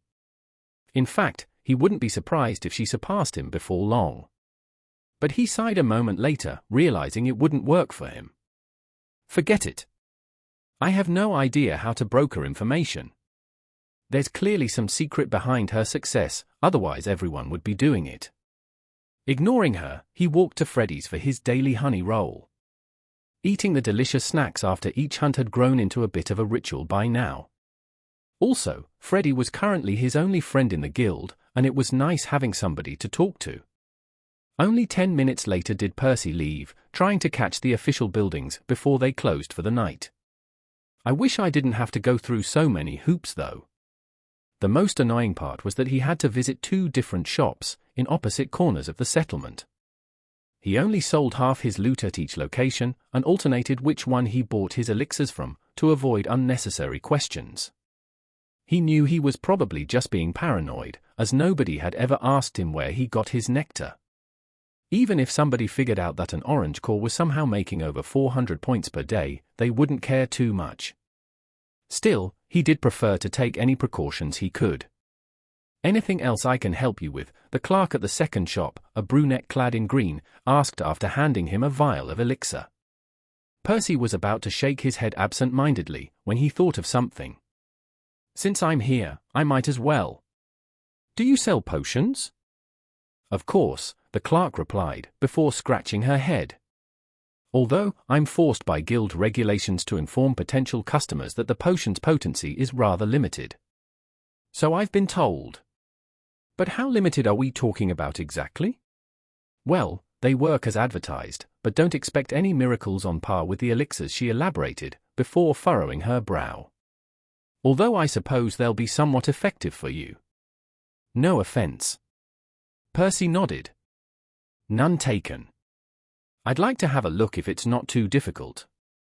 The clerk shrugged, before leading him to an adjacent room. She pressed her badge against a symbol on the wall, causing a different rune to light up on the ceiling, illuminating the place. It wasn't a large room, and if the dust on the shelves was any indication, it was rarely used. I guess nobody cares enough to inscribe self-cleaning runes in the potion room. As you can imagine, not many of our alchemists bother brewing potions, and even fewer customers ever buy them. Still, we currently have 4 different varieties of sufficient quality to be approved for sale by the guild. Seeing Percy remain silent, she continued. The most popular ones, relatively speaking, are the healing potions. They can help mend injuries for people below yellow. Just minor stuff though. No raising the dead or regrowing limbs. It might be worth having 1 or 2 of these on me for an emergency. So far, Percy had survived his first month on the spire without getting stabbed by the wasps, so he doubted he'd get in much trouble anytime soon. Still, it wouldn't hurt to have something to fall back to in case of an accident. "How much?" The clerk smiled. "Just 10 points per dose. If we went solely by the price of the ingredients and the expertise required to brew them, they'd be a lot more expensive. However, the supply far exceeds their demand. Our senior alchemists only bother with them whenever they want a break from elixirs. The same is true for the other potions." "Lucky me. I'll take 3 of these then," Percy said. He didn't have much money to splurge on them, but if it was a one-time thing he could afford it. He doubted he'd need them replaced anytime soon. The clerk handed him 3 glass vials. Apparently, the gemstones were too precious to be used for cheap potions. Percy could see a glowing green liquid swirling inside. Probably some life mana somehow processed into this form. In any case, this wasn't what he was here for. Tossing the potions into his pockets, he paid the clerk 3 orange coins, before asking her about the rest. Next, we have magic potions. She gestured to a row of vials, their contents shimmering in a light blue color. Their main ingredient is a flower with pure mana properties, and they can refill your core once consumed. However, they only contain enough for an orange core, and the conversion rate to other affinities is abysmal. Percy made an odd expression. On paper, it sounded like these potions were tailor-made for him. He had a red core with a pure affinity, which meant there was nobody else on Remia who could benefit more from these potions than him. A single dose could refill his core thrice over. Still, circulation boosted his mana regeneration the most, so he couldn't recall ever getting in a situation that couldn't be resolved through his refined spell. In the end he shook his head, prompting the clerk to continue. These are called enlightenment potions. Please pardon us for the tacky name, it is a bit on the nose considering their subpar effect, but they do help you focus for a couple hours after consuming them. They are best used before studying, she said, pointing to a shelf of bright red potions that looked a bit like glowing blood. Percy's eyes widened. They might be handy for him if he decided to read up on alchemy, but that wasn't what surprised him. Do they contain mind mana by any chance? He asked, trying to mask his inner turmoil. He probably did a poor job at it, as the clerk chuckled upon seeing his expression. Yeah. I'm sure you see the pattern by now. Our alchemists have drawn inspiration from elixirs, trying to brew other affinities into potions, although their results leave much to be desired. None of them exceed what an orange core is capable of. Percy quickly ran some calculations in his head. Boldy had needed around 1,800 refills to germinate his second core. If these enlightenment potions contained as much mana as an orange core, he'd need somewhere around 110,000 doses for Mickey. He smiled wryly at that conclusion. That's over 1 million contribution points. Do they even have that many in stock? Even if he somehow managed to amass the outlandish sum, he'd have to find a way to buy the potions without arousing suspicion. Still, this was his first lead, so it was something to keep in mind for the future. Do you want to buy some? The clerk asked, breaking him out of his thoughts. Not right now. Mickey aside, he definitely wanted to hit the library in the next couple of days. Perhaps the enlightenment potions would be handy at that time, but they weren't a priority at the moment. Shrugging, the clerk moved to the final shelf filled with brown potions. This time, she had to brush some cobwebs aside, speaking volumes as to the last time anybody bought any of these. This is the final item, and the least popular, I'm afraid. They are called rejuvenation potions, and you're meant to drink them before going to bed. Supposedly, they help you rest more overnight, but the difference isn't huge, and it's not like sleep deprivation is a serious issue in the guild. You don't seem very keen on promoting your merchandise. Percy noted. The clerk hadn't really painted any of the potions in a positive light since he got here. It was his first time experiencing something like this in a shop. She chuckled. Well, it's not like I get a commission based on sales. Besides, all the prices in this shop are fixed according to guild rules. Also, the profits from the potions are peanuts compared to the elixirs, and the demand for those is set in stone, regardless of my conduct. Thank Phoebe for it too. People only volunteer for these posts to relax. Nobody would bother if it was a hassle. So yeah? I might as well be honest with the customers. This arrangement suited Percy just fine. So, what mana do these contain? He asked. Don't quote me on this, but I believe it's a mixture of life and mind mana. However, they are designed to have a more delayed effect compared to the other potions. They basically work by augmenting your body's natural recovery over a longer period of time. So don't try relying on them in a pinch, but they'll probably give you more value for your points overnight. Okay, I'll take one of these for now. Percy said. Truth be told, None of the potions seemed revolutionary, but the brown one sounded like the most suitable to his situation. He'd try one tonight to see if it helped. A single dose was worth less points than a starry worker, so if it let him get an extra kill tomorrow it would pay for itself. He left after thanking the clerk. Returning home was a pain in the ass, as the shop was in the other side of the settlement. Shit, I have to wake up in 5 hours. And I still haven't taken today's elixirs, he grimaced. Picking up the pace, he made it to his house in a rush, only lamenting the fact that he couldn't activate circulation in the middle of the guild.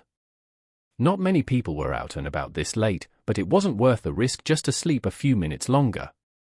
As soon as he entered his room, he downed the expensive elixir before getting into the shower.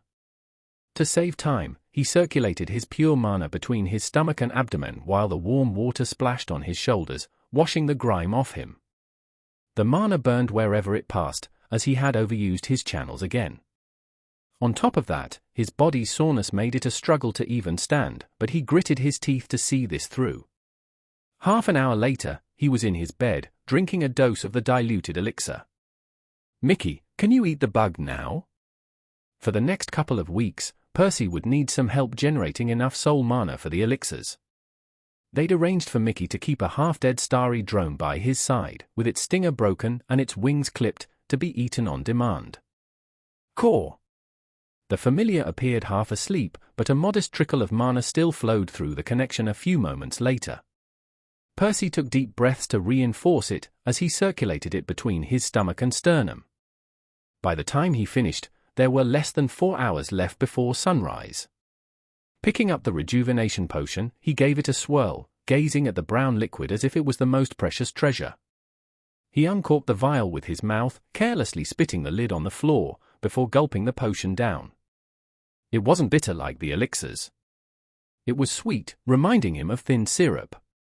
I really hope it does something, or tomorrow is going to suck so fucking much. Percy woke up feeling all right. He stretched out on his bed, before glancing around the dimly lit room. Just enough sunlight seeped through the curtain to cast soft shadows on the walls. Percy wasn't exactly fully rested, and he'd gladly sleep for another hour if it were an option. As the shopkeeper had said, the effect of the rejuvenation potion was rather modest. Still impressive though. All things considered, Percy had barely slept for hours, yet he was less tired than the previous mornings. His soreness remained, but it was muted. Pulling some mana from his abdomen also revealed that his channels had somewhat recovered, at least they didn't burn as much. Percy was tempted to keep buying the brown potions if only to improve his quality of life. Not feeling like crap had to count for something. No, let's make sure it gets me some tangible results first, he decided, getting up. Tossing his robe on, he opened his house's preservation box, taking a bottle of milk out.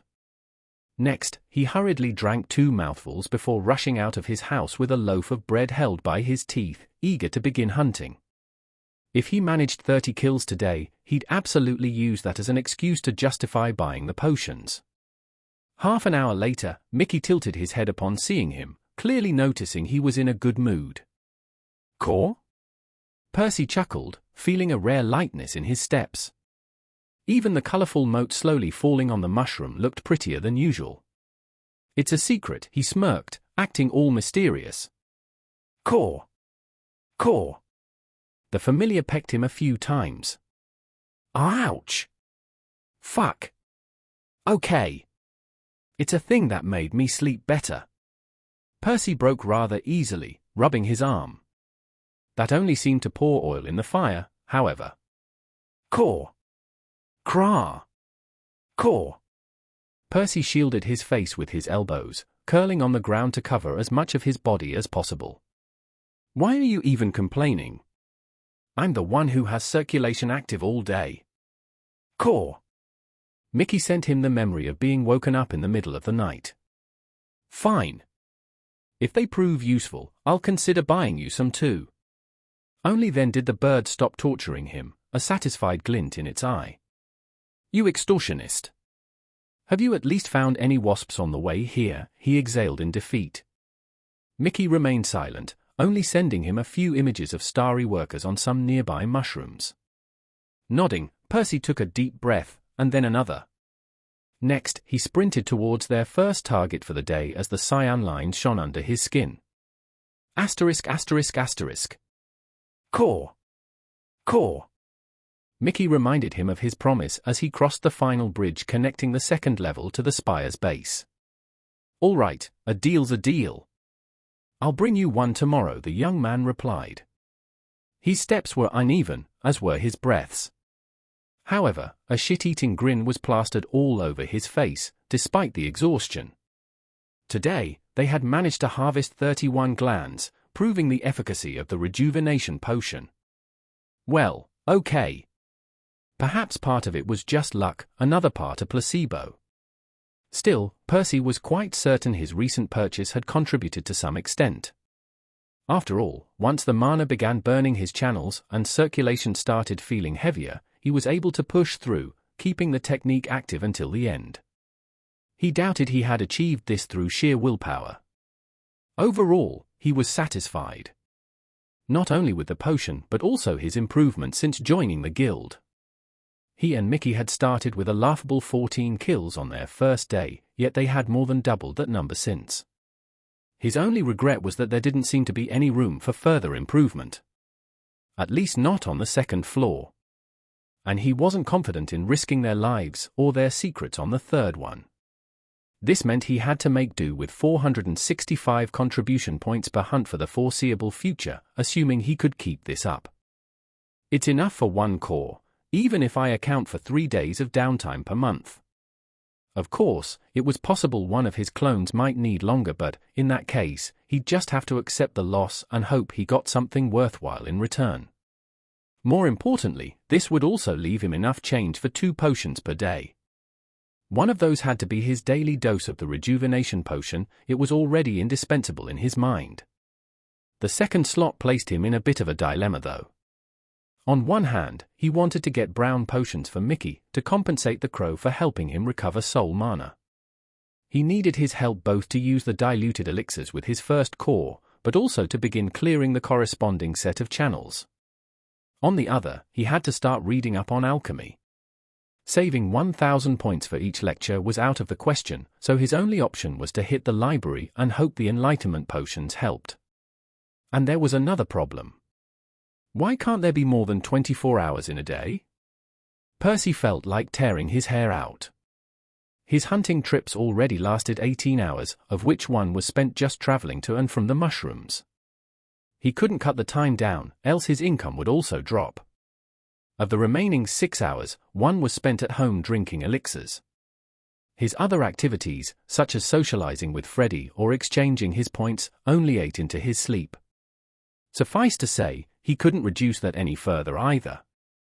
The only way is to learn how to use the elixirs while walking. It might take some practice, but it would save him an hour per day. He could spend that either in the library or at home unblocking his channels. Let's alternate between the two. I'll do the same with the potions. Having settled on a plan, Percy entered the settlement, stopping by Freddy's for a few minutes. Next, he went to the official shops, this time buying his elixir from the other one. He also got 2 doses of the rejuvenation potion, one for himself and one to hand to his familiar tomorrow. Only then did he head home, taking a shower and downing one of the new potions before going to bed. He didn't drink any elixirs today, as he had to adjust the time he took them. Asterisk asterisk asterisk. Percy got up, feeling even better than yesterday. Evidently, an extra hour of sleep got him even more value out of the potion. After dressing and eating a tomato, no time for a salad, he ran out of his house, taking 2 doses of elixir with him, a regular and a diluted one. However, he didn't drink them just yet. His plan was to take the diluted dose in the afternoon, on the way back. At that point, his body and core would be full of soul mana, right after the hunt ended. This meant he had to cleanse his pure core in the morning, but he couldn't do that in plain sight. People might notice the mana circulating in his abdomen. Consequently, he waited until he reached the second level to finally swallow the expensive elixir.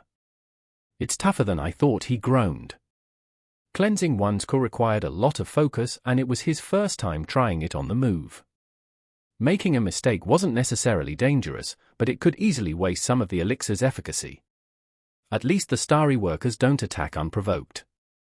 He didn't know if it was different on the upper floors, but he didn't have to worry about them bothering him right now. By the time he met up with Mickey, the elixir in his stomach had been used up. Percy estimated he'd wasted about 20%, which wasn't ideal. He sure hoped he'd get better at this soon. It can't be helped. It's a useful skill to have anyway. Most experienced mags learned this at some point. People like Baldy couldn't afford to waste half an hour sitting still every day. Come to think of it, can't I also unblock my channels on the move? It would be impossible to do that during a fight, but most of his time was spent traveling atop the giant fungi.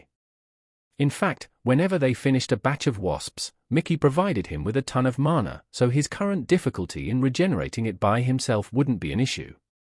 Of course, he needed the soul mana to recover, but it wouldn't be lost when he unblocked a channel. It would still be in his body, available to be used later. Doing that while having circulation active is going to be such a chore, though, he grimaced. Like this, Percy would essentially be using every second productively. Waking up. Traveling to the fungal spire while cleansing his second core. Killing a batch of wasps. Clearing his channels while moving to the next batch. Repeating the last two steps for the whole day. Returning to the guild while cleansing his first core. Exchanging his points and buying potions and elixirs. Spending an hour in the library. Sleeping. His routine would only change slightly once a month when he sent out a new clone. At that point, he'd have to take a break from hunting, but it would also be his best chance to put more time into studying, so he wasn't going to waste it. He frowned. Strictly speaking, this was arguably torture. However, if he stuck to it, he'd be making rapid progress towards multiple goals. Whenever he reached one of them, he'd be able to relax somewhat. Eventually, using the elixirs while walking would become effortless. Also, after mastering circulation with his second core, he wouldn't have to worry about it either. Plus, he could reconsider hunting on the third level at that point. And these were just the short-term milestones. One of his clones was bound to stumble upon something interesting sooner or later. Not to mention that once he became an alchemist, he might be able to stop hunting entirely. And even if everything else failed, his second core should advance to orange in a little over 3 years too. Although he sure hoped another of his projects would bear fruit before then. Percy grinned. Pain is temporary. Gains are forever. One of the guild's largest buildings stood before Percy. It was made out of the same polished stones as all the houses and shops, covered from top to bottom in intricate glyphs, shimmering faintly whenever the colorful motes landed on them. He'd walked past the library many times since joining, although he'd never entered. And he wasn't alone in that. Apparently very few people ever bothered, as it wasn't the easiest way to learn alchemy. Let's do this then. My time here is limited after all. At least the place was always open, so he wouldn't have to tailor his schedule to any inconvenient opening hours. He only needed to press his badge against a room to be allowed inside. As soon as he gazed upon the countless towering bookcases, his heart began racing. Gods, I've missed reading. It used to be his main pastime growing up, but he'd been too busy over the last couple of years. Glancing around the room, he saw 2 middle-aged men dressed in blue, sitting on different tables. Each had a pile of books by their side. However, both had stopped what they were doing, giving him strange looks. What? Did I do something wrong? On closer inspection, one of them was the guy who'd given him the introductory lecture a month earlier. Percy never caught his name, but he did feel grateful for the freebie. He walked up to him, with a smile on his face. In his experience, the man was approachable, and he could use some help finding what he needed. Good evening, sir, he whispered to avoid bothering the other guy who'd returned to reading by now. Did something happen outside? The alchemist asked in concern, skipping the pleasantries. Percy furrowed his brow. No? Why do you ask? The man stared at him in confusion for a few moments. I see. It's just that I can't remember the last time I saw anybody under a century old in here. Percy smiled wryly. Yeah, no shit. Well, I'm currently broke, so this is my only means of getting into alchemy, he said. Actually, I wanted to thank you for that lesson you gave recently. I was hoping you could point me to some suitable books for beginners. If it's not too much trouble, of course. The man's expression brightened like the morning sun as soon as alchemy was brought up. Don't mention it. As I said back then, the guild can use as many alchemists as we can get. It brings me great joy whenever I see young people willing to delve into the field. Standing up, the man hurriedly walked to a certain corner of the room, motioning him to follow. Sadly, these are all the books we have on the subject, he gestured to an old, dusty bookcase. Seriously? These were less than 5% of the books in the building. Pretty neglected too, compared to everything else. What about the rest? The alchemist chuckled. History, geography, politics, novels. Those are a lot more popular. Only old people frequent this place, and most of them are already experienced alchemists after all. Percy nodded. The thing about a world as old as Remia was that there was never a lack of material for people to read and write about.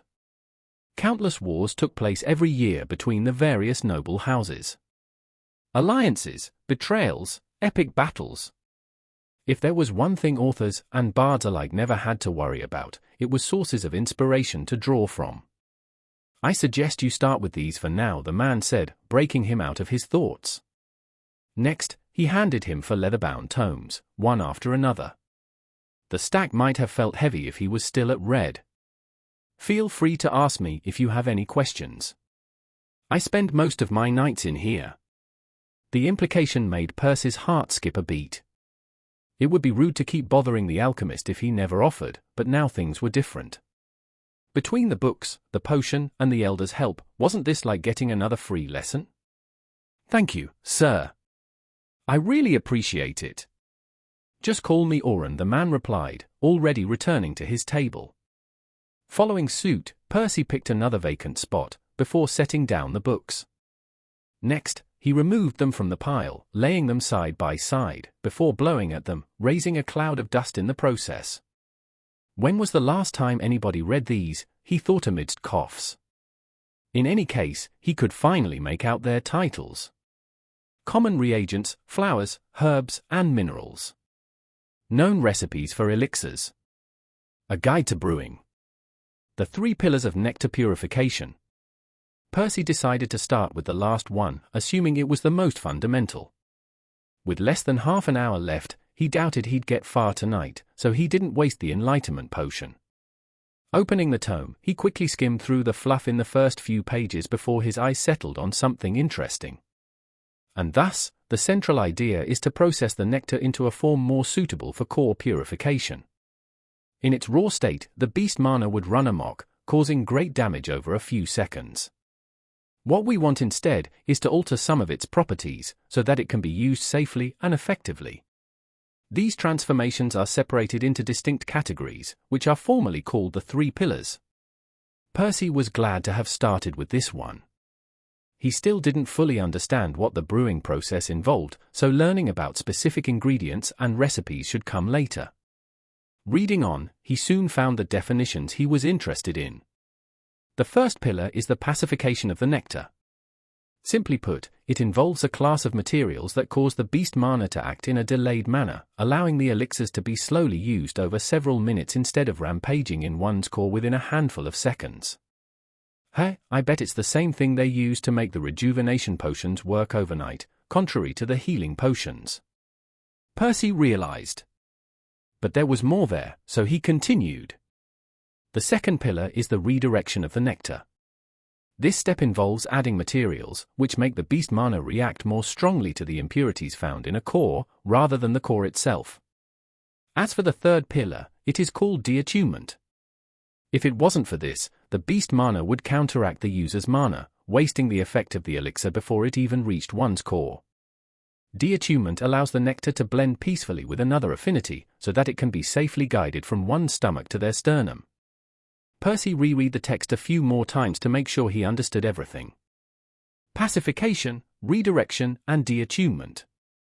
I guess all the various recipes just substitute a different ingredient for each of the 3 pillars. Almost out of time, he quickly dove back into the book to make as much progress as possible.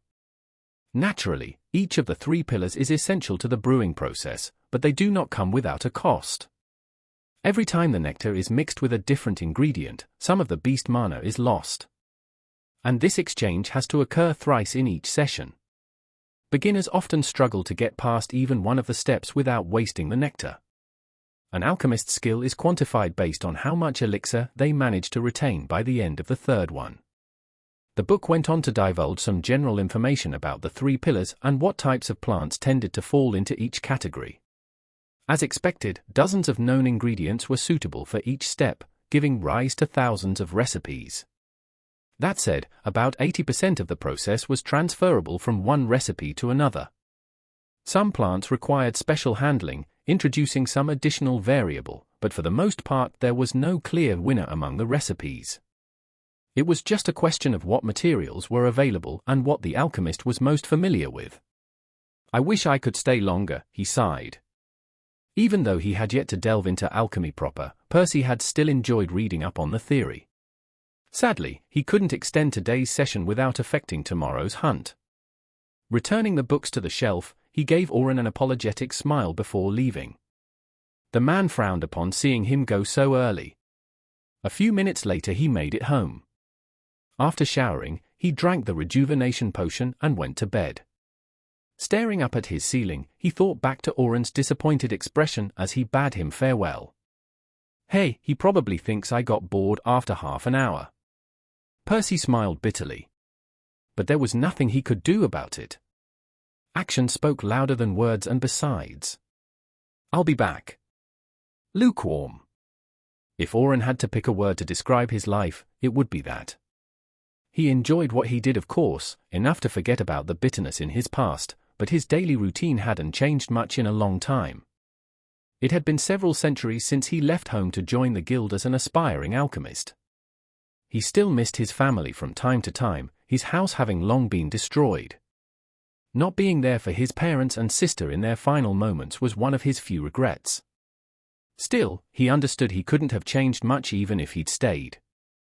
Born with an orange core, Oren hadn't even reached green back when the disaster struck.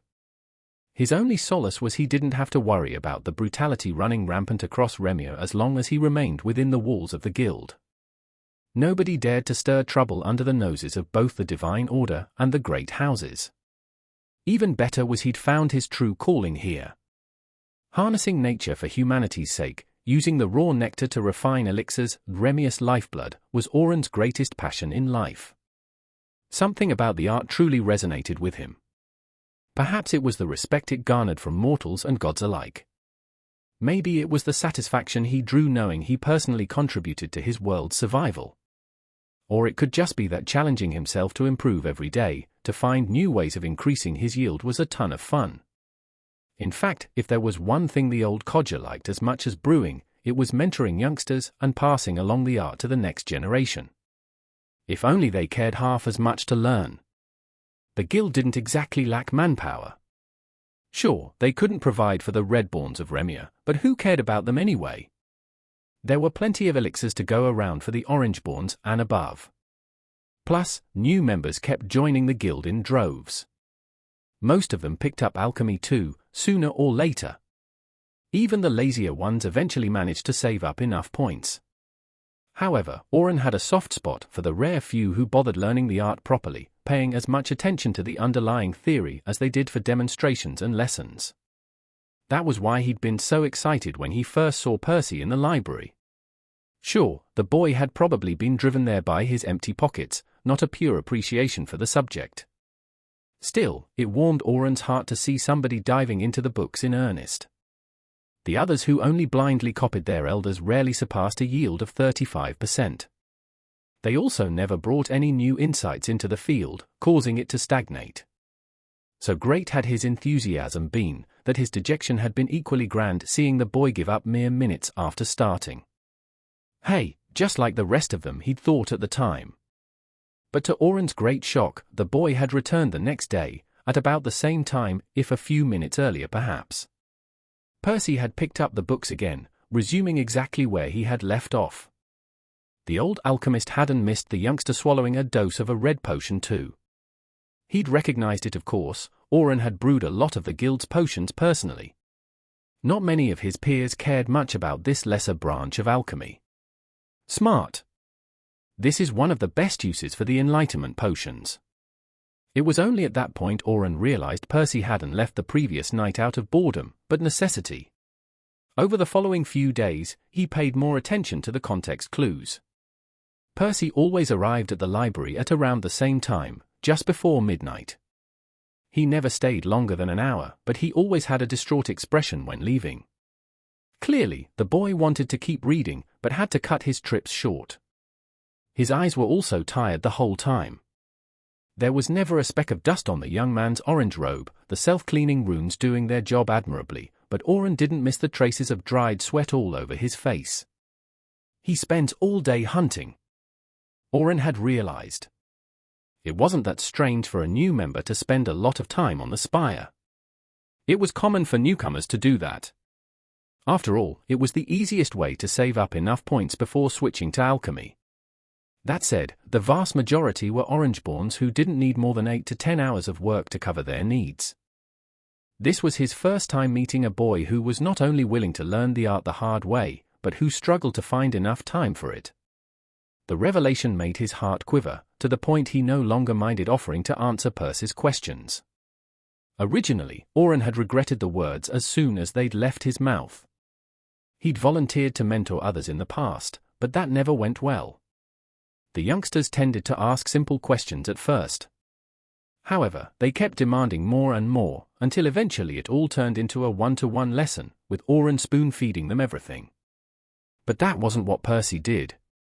For the most part, the boy had done his best to study by himself. Even when he seemed stuck, he went back to the books, trying to figure out the answer on his own.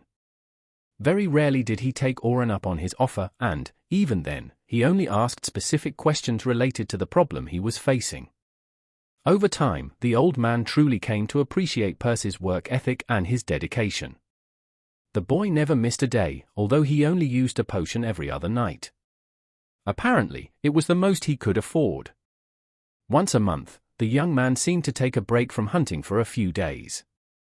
Oren was curious, but he didn't ask, respecting the boy's privacy. Percy almost lived in the library during those days, taking the opportunity to get a lot more reading done than usual. Sadly, he didn't use the potions at that time, as they didn't last very long, and he didn't have the funds to keep guzzling them down one after another. He also seemed to endure some headaches during those days. Maybe he suffered from some chronic illness? In any case, Oren had come to lament Percy's lower grade. He felt it was a true injustice that such a hard-working young man was cursed with the lowest birthright on Remia. Then again, perhaps it was a blessing. Maybe the boy wouldn't have been so passionate about learning if he'd grown up with a silver spoon in his mouth like the rest. Either way, the young man kept visiting the library, night after night, month after month. Through the scarce scraps of time he could invest into alchemy, Percy slowly devoured all the books Oren recommended, even rereading a couple of them.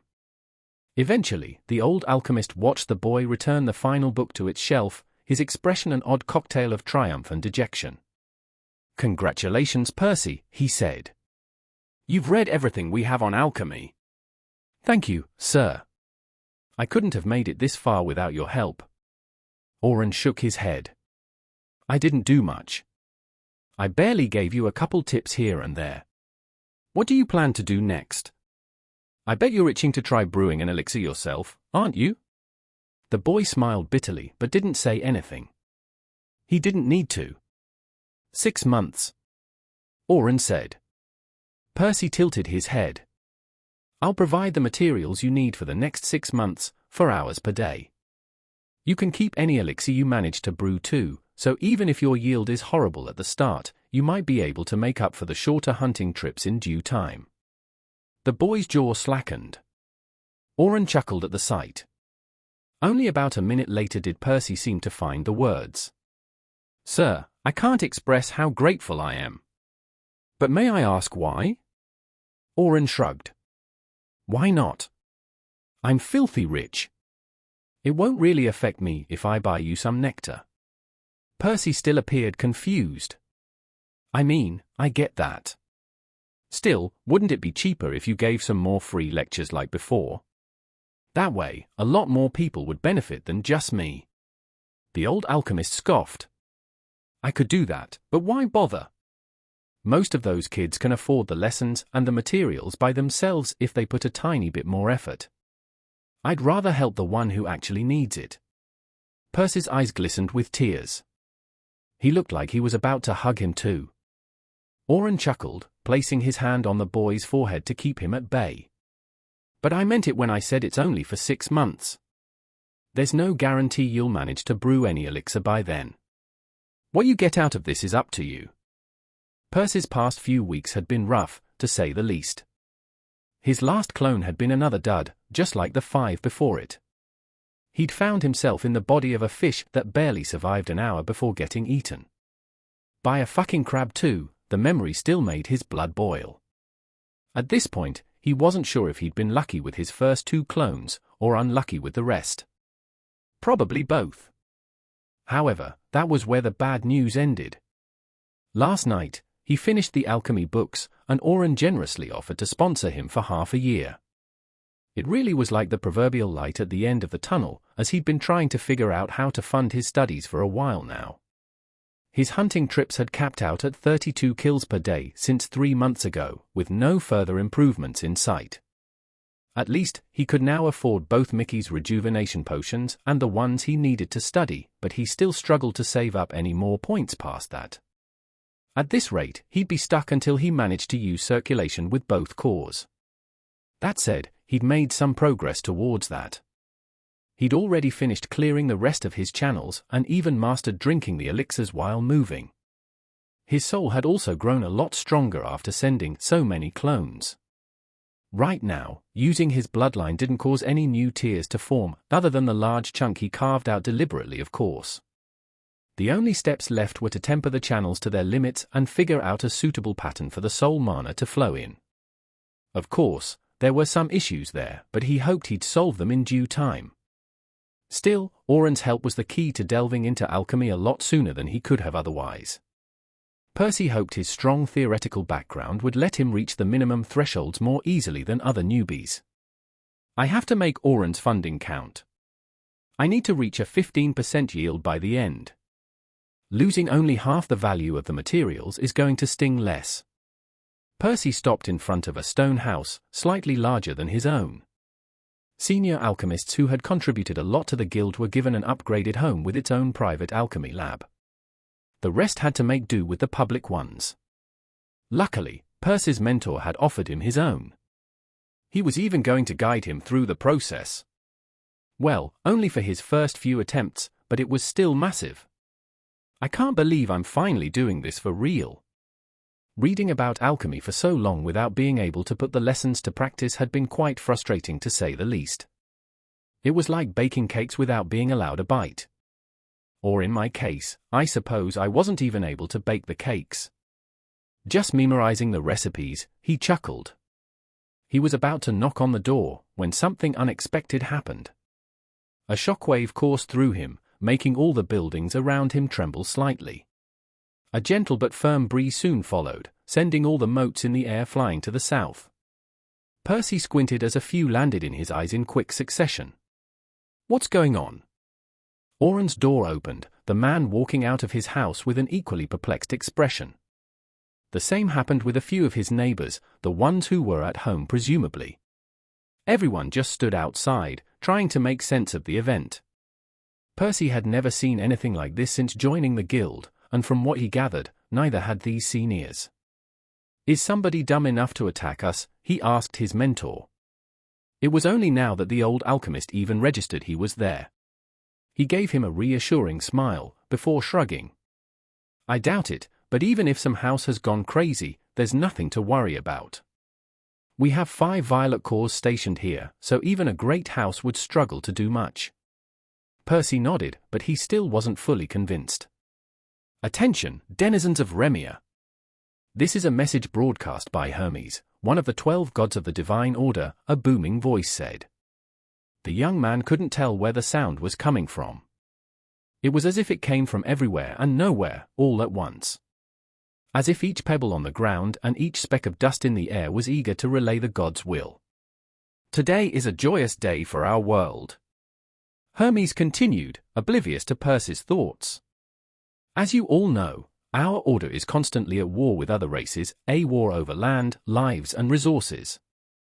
Usually, these conflicts do not spill over to the rest of you, the mortals of Remia, but a recent development has granted us a grand opportunity that we can share with some of you. Awed exclamations followed from the alchemists surrounding Percy. Everyone knew the order often came across unique treasures with miraculous powers. However, they tended to monopolize them among themselves. Some people weren't happy with that arrangement, but honestly, Percy understood where the gods were coming from. After all, they were the ones who fought tooth and nail to protect them all. Plus, they were their spoils of war, so they did deserve to keep them. You may be wondering why we're being so generous all of a sudden, but that will become clear once I describe the properties of this bizarre item we have recently procured. It's called the lotus of a myriad rivers. Although, strictly speaking, it's not the lotus itself we're in possession of, but the seed of one. In any case, as you may imagine, this object is not native to Remia. It's something we've competed against rival races to obtain from a recently vanquished world. And its effect is something you've all dreamt of at some point in your lives. No, scratch that. This is something that we've all dreamt about, including many of our gods. After all, once the lotus fully blossoms, it can change one's affinity. It was Percy's turn to draw a sharp breath at that revelation. This was something that had truly bothered him ever since he discovered his second cause affinity. He'd long hypothesized he might be able to find a solution out there in his travels. But he couldn't have predicted the solution would present itself to him back at home, in such a manner. I have to get this at all costs. Now here's the catch. As the name of the plant implies, you can't exactly get whatever affinity piques your fancy. Once consumed, a petal of the lotus will add a water affinity to one's core. According to our current understanding, it won't do anything if you already possess the water affinity. Neither will it work with the rare or composite ones. However, it does work with other elemental affinities, merging with them. In other words, if you have a fire or earth affinity, you will end up with steam or mud respectively, and so on. Percy grimaced at that. Those who lacked an affinity like him were already 20% of the population, but now he'd also have to compete with those with fire, earth, air or lightning. It meant about 84% of the people on Remia would want a petal. Yes, as you have probably realized, almost everyone you know can use it. As fate would have it, there's plenty of it to go around, however. Once again, the name of the treasure might have already clued you in, but the lotus will generate a total of 10,000 petals when it blooms. And, lucky you, we currently only have about 7,000 members in the order who can benefit from it. In theory, we could delay planting the seed until we have more people, but nobody knows how long that would take, as we can't exactly control the rate by which talented individuals are born. Plus, we are firmly of the philosophy that the treasure won't do us any good if we keep it in storage forever. So, we have already planted it, and the petals will be available for us all in 5 short years. A blink of an eye for us gods, and even the more competent of you mortals. Still a long time for the Redborn runts though. The god chuckled. Percy didn't appreciate somehow being the butt of a joke even during a divine transmission, but he was excited enough to let it slide. Ah, and just in case you smartasses think we haven't considered storing the excess petals for later, surprise. We are not as dumb as you think. Sadly, they will wither away into nothing exactly 23 days, 7 hours, 12 minutes and 45.2 seconds after the plant blooms, no matter what we do. There is no preservation array that can change that. Even time dilation won't work.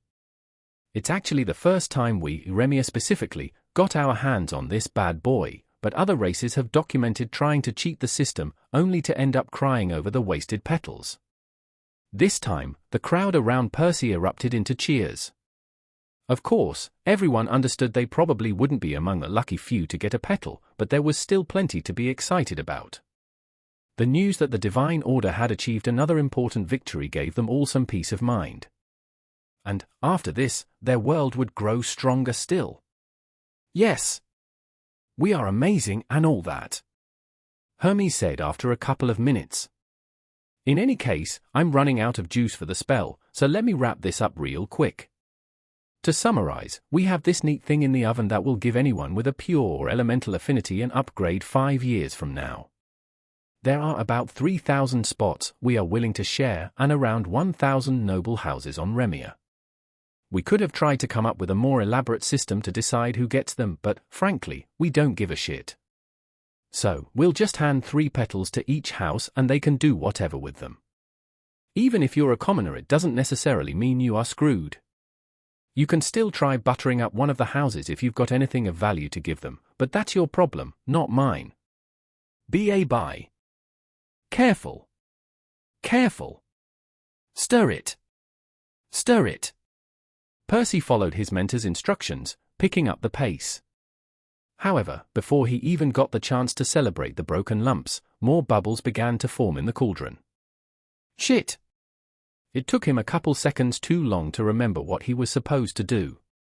Brushing his fingers over the rune controlling the temperature, he hurriedly dialed it down a notch, but the mixture was already threatening to boil over.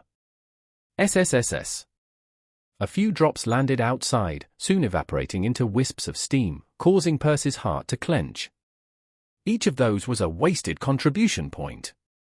Pinching a touch of powder from a bowl, he tossed it into the concoction, causing the bubbles to die down more quickly. Of course, this wasn't without cost.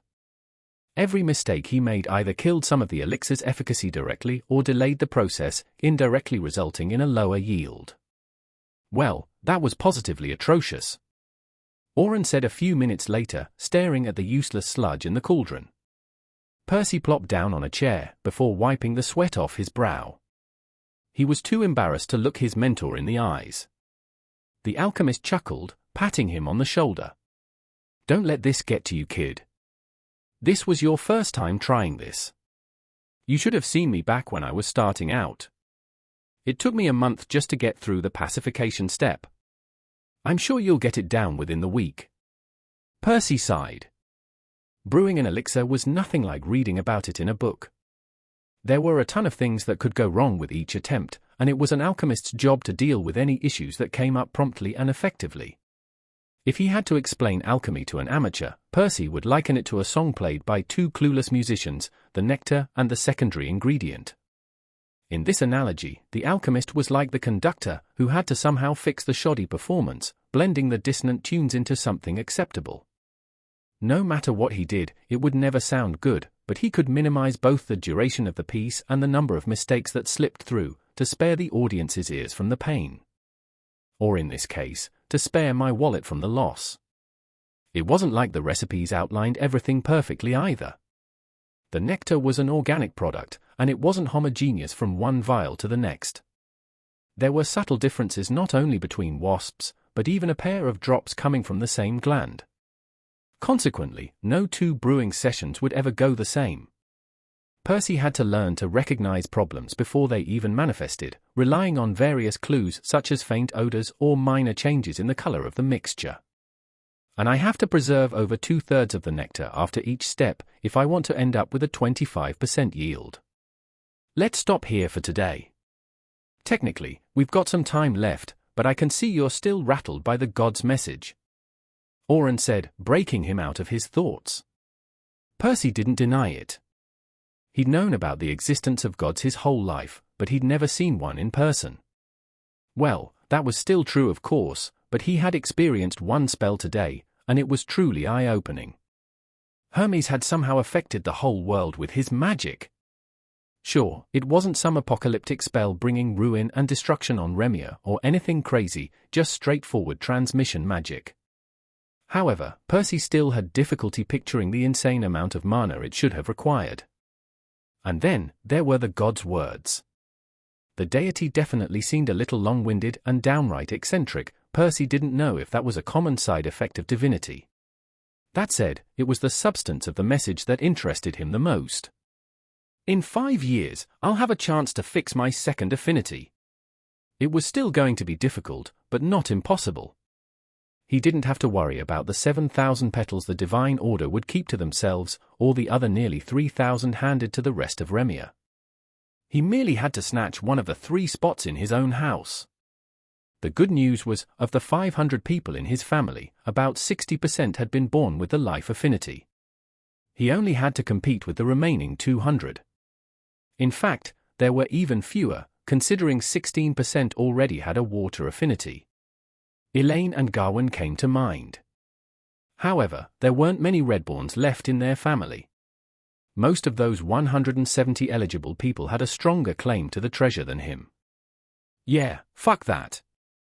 If it comes down to it, I'll trade circulation for it. He'd rather not deal with the fallout of such a rash move, but he wouldn't pass up a one-in-a-lifetime opportunity just to keep a secret. In any case, he had 5 years to figure something out. Sir, are you going to compete for a petal too? Oren appeared to ponder over his question for a few moments. I could. But I don't think I will, no. Why not? Well, Hermes didn't say anything about giving the guild any petals. That's probably because all our members are nobles, so they can all just go back to their family for the event. However, my house was destroyed a long time ago. But you're a senior alchemist. And forgive me for putting it so bluntly, but you've said it yourself that you're loaded. Surely you can cut a deal with one of the smaller houses. Oren nodded. Indeed, that's why I said I could do it. And truth be told, it would be fun to upgrade my fire affinity to steam. It would certainly give me a fun toy to play around in my old age. Ha ha ha. But it won't affect my alchemy, and I can't even remember the last time I got into a fight. I don't really need this, so I'd rather leave it for somebody who does. What about you? Percy smiled wryly. I have a soul affinity already. Also, I can think of an uncle or two who would lose their shit if a Redborn like me got a petal. Lying to his mentor, even if only by omission, felt wrong. Especially given how much Oren had done for him. But Percy hadn't known him for long, so he couldn't risk telling him about his second core. He'd already reported his soul affinity to the guild too. On paper, he had neither the need nor the means to compete for a petal, so he'd have to play the part. Percy. Oren spoke in a somber tone. Don't leave the guild in the next 5 years. Who? Why not? The young man asked. This announcement sounds like a good thing.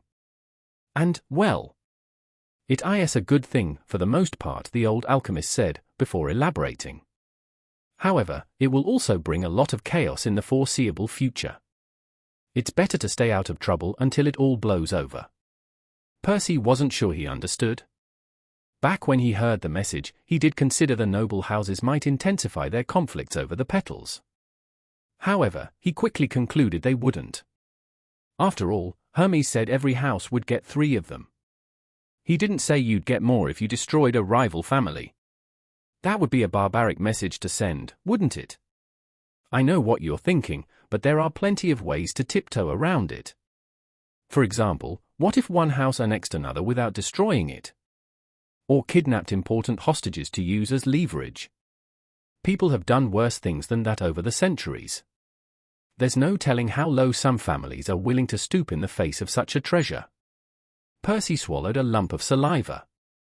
If this was true, the world outside the guild's walls was going to become even more dangerous than usual. After all, the majority of blue and violet cord mags on Remia could instantly grow stronger with a petal, elevating their house's status. Naturally, they do everything to get more of them. Thanks for the warning, sir. I have no intention of going anywhere anytime soon. Percy said. Another half-truth. He'd have to return home before the 5 years were up. However, that was some time away. He wasn't even remotely close to meeting his goals in the guild just yet. In fact, he'd barely even begun tackling them. After bidding his mentor farewell, Percy leisurely strolled to his place. Since the brewing session had finished earlier than expected, he had some time to kill. It wasn't enough to go back to the spire, and he was already used to sleeping less, so he didn't feel the need to go to bed either. Instead, he was going to deal with something else that had been bothering him for a while. A ray of sunlight pierced through the blockade, causing her eyelid to twitch. Evidently, even the extra layer of clothes she had clumsily draped over the curtain wasn't perfect. But alas, she couldn't be asked to adjust it. The girl ignored the disturbance, shifting on her pillow. A couple seconds later, she was asleep again. It was noon the next time she woke up. The intensity of her headache clued her in. Nesha was a bit of an expert in that department. Her body refused to remain asleep any longer, regardless of how hard she pushed. She'd already rested way longer than necessary, but it wasn't like there was a point to getting up. With a shrug, she remained there, staring at the ceiling for another hour. Only when her stomach grumbled did she begrudgingly reach for the glasses on the nightstand. Practically dragging her feet along the stone floor, Nesha made her way to the preservation box. She grabbed a couple oranges, the first things she saw, before peeling them with her mana. Tossing a segment into her mouth, she bit down a little too hard, accidentally sending some juice down her chin. It was a bit too sour for her taste, causing her brow to pucker up. She was also getting sick of eating the same 5 things over and over. Technically, Nesha knew how to cook. Her father, the patriarch of the Verita's house, had made sure her maids taught her. A lot of good it did me, she chuckled. Or him. Born with an orange core, she'd never been destined to succeed Yonos as the new leader, nor to become a powerful mage. That said, she did have 2 gifts that were of value to her family. The first was the bloodline. It didn't matter how high her grade was, or what affinity she had, the truth-seeker ability worked the same way regardless. That's why she had been brought up learning about trade and psychology. The second was that she was a woman, and she could have made for a useful chip to be given away in a political marriage. Sadly for Yonos, things hadn't gone according to plan. Backstabbed by his allies, the man had seen his house crumble before his very eyes. His last, and one of the few, acts of love towards his daughter had been to send her to the guild to seek asylum. It took Nesha another half an hour to dress up and reach the door. Why do I even bother, she wondered as she headed toward her stand. Nesha didn't really care about the contribution points. Her cause advancement wasn't a priority for her, nor had she any interest in alchemy. Supposedly, her space affinity could have made her good at hunting, but there was no way she'd ever be powerful enough to hurt her enemies, the ones who ruined her life, by herself. Perhaps, she harbored hope of finding a different way to enact her revenge. Maybe, deep down, she believed she could hire assassins or something if she amassed enough wealth. Either way, it was a pipe dream, but she could work on it in her own way. She wasn't going to waste her time killing the wasps one at a time to collect nectar like a brute. Nor was she going to get her hands dirty brewing elixirs. If there was one thing she was confident about, it was her ability to get rich in a more sophisticated manner. Slow and steady. And yeah, she wasn't exactly in a rush either. Reaching her stand, she took out 5 jars filled with orange and yellow coins, placing them next to her. Nesha could have emptied them at home of course, but she'd brought the money here intentionally. She understood giving the appearance of a successful business was the key to attracting even more customers. It was why it had taken her longer than she'd liked at the beginning. Then, she rested her face on the counter, forcing herself to take another nap. A few minutes later, a young man in yellow approached. Nesha caught him eyeing the jars, but she wasn't worried. Nobody was stupid enough to steal in the guild in broad daylight. Selling or buying, she asked. The man smirked at her. Selling. I found a place with dozens of starry soldiers clustered together somewhere on the 3rd level. I can tell you the exact location for 50 points. Nesha didn't even spare him a glance. Not interested. She resumed her nap. The guy slammed his fist next to her. What bullshit business are you running, you slut? Are you buying information, or not? Nesha didn't bother with him. Neither did any of the passerbys. Everyone was familiar with his type. After not getting a reaction for several seconds, the asshole clicked his tongue before walking away. More people approached her in irregular intervals. Many tried to sell, but very few of them were honest. Some were willing to spend a few coins on information. Almost everyone was interested in the third level. It wasn't like there weren't green cores in the guild, but most of them were veterans who knew the ropes well. Nesha hadn't made much money from them since she expanded her business to the fourth level. Maybe it's time to switch things up. She'd known from the beginning brokering information on the spire wouldn't be very profitable. That said, it had been less of a hassle to start with. At least, it didn't require an initial capital nor too much effort. Still, Nesha had amassed more than enough money for her next step. At this point, she was just procrastinating. Fine, I'll do it. Another guy approached, drawing her attention. She recognized him.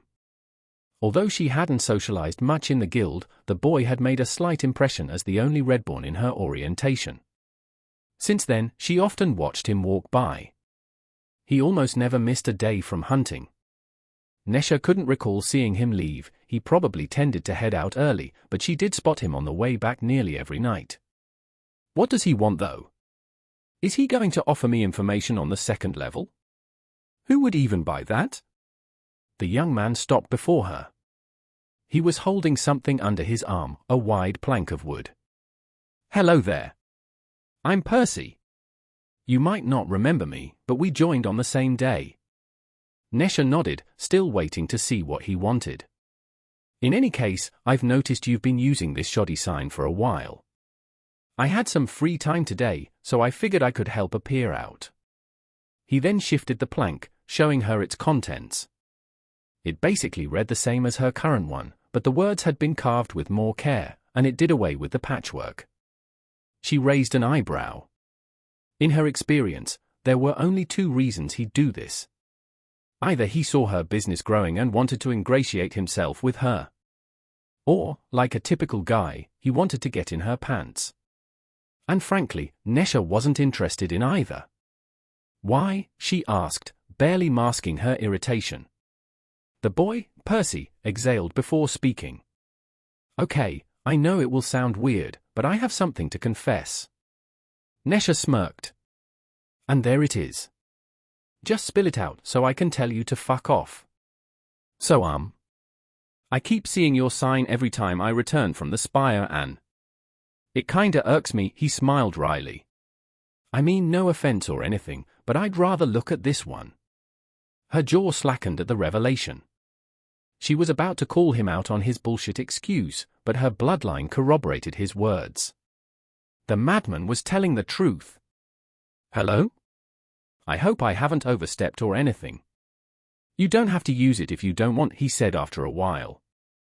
Ah, no. Leave it. Hey. Thanks, I guess. No worries. The young man waved at her, already walking to the plump guy's stand. What a strange boy. Shrugging, she picked up the new sign. It really did look better than the other one. Also, there was more space at the bottom. Pulling the nails from the stand, she removed the previous sign, replacing it with the one Percy had given her. Then, she flipped the old one around, as she carved some new words on it with her mana, before clumsily patching it under the new sign. Giving it one last look, she nodded in satisfaction. It read, buying and selling information on the third and fourth levels. Also gambling. I can't believe she couldn't even wait a week. Carving that sign for the drowsy girl hadn't taken him longer than 10 minutes. It wasn't a big deal for him, but it had only proven just how lazy she was, having not bothered to do it herself after so many months. In any case, Percy had considered it a great investment of his time. The sheer satisfaction he'd draw by not having to look at that abomination every day would pay dividends for a while. Or so he'd thought. One could only imagine his shock upon seeing his work desecrated with a new patch the very next morning. At least I got some useful information out of it. Apparently not one who liked owing people, the girl had called him over the following night, giving him a free tip to thank him for the donation. She'd informed Percy of a location on the northwestern side of the Fungal Spire to be wary of. On a map of the second level, she'd circled a couple dozen mushrooms, telling him to avoid wandering there by mistake. In terms of elevation, those platforms were much higher than the rest of the second level, bringing them closer to the third. Consequently, starry soldiers were known to roam those mushrooms, making them extremely dangerous for an orange core like Percy. However, they were considered part of the second level on paper because they could only be accessed from below. Their closest neighbors on the third level were too far away, making it impractical to build bridges between them. Good to know, he'd grinned at the time. The girl, Nesha, had only told him out of concern for his safety, but Percy had heard something entirely different from what she'd intended. He could hunt starry soldiers on the second level. His profits had plateaued for a while now, and he was already considering giving the yellow beasts a shot sooner or later. What worried him the most was he wouldn't be able to hunt them while keeping all his trump cards secret, and the third level was always crowded. The location Nesha had so graciously shared would let him do it with the same privacy he'd come to enjoy. I'm still not ready though. Percy understood the soldiers would rip him to shreds as he was. He'd only consider approaching them once he could use circulation with both cores. Sadly, his results in that department were rather mixed. He'd already finished clearing his second set of channels, and he was currently busy tempering them. This was the easiest step, as it only involved pushing mana through them, forcing them to expand little by little, until they couldn't grow any wider. It was the next and final step that stumped him, however. Is it even possible to use circulation with soul mana? Percy had known from the very beginning that each affinity introduced its own variables into the technique, requiring some adjustments to be made. Elaine and Archibald had already learned it the hard way, having unblocked a very different network of channels to his own. They'd also been forced to discover the correct pattern for their mana by themselves. In fact, his cousin had still not managed to solve the issue by the time he'd left the Avalon house. Consequently, he'd already expected his soul affinity would come with its own set of challenges. However, he couldn't have predicted just how many roadblocks he would encounter in his quest. First, there was the issue with tempering his soul rather than his body, but luckily his clones had passively helped him do that. More problems popped up back when he began unblocking the channels though. Each affinity might have its own set of pathways, but at least they were typically fixed in place. This wasn't the case for Percy. They're like intestines, he'd noted when he first tried opening them. The ones he had cleared as a child were still okay, as they branched out from his sternum to his soul's extremities. In other words, both their ends were anchored in set locations, making these channels relatively static, much like other affinities. In his analogy, they were like the large intestine. However, the rest of his channels, the ones that looped around his soul, were a lot more fluid. Like the small intestine, they shuffled around with each bowel movement. Their connections were still fixed in relation to one another, but there was a lot of leeway for them to bend and turn, making the entire network look very different from one moment to the next. How am I even meant to find the correct pattern like this? Locating and clearing a single channel wasn't that hard, but to use circulation he had to look at all of them at the same time and find a pattern that took the whole system into account. Core. Mickey sent him an image of his next targets, pulling him out of his thoughts. Shrugging, he began running towards the bridge. I suppose I've still got some time left to figure this out. It would be a few more months until he finished tempering his channels. He sure hoped he'd work out the correct pattern by then.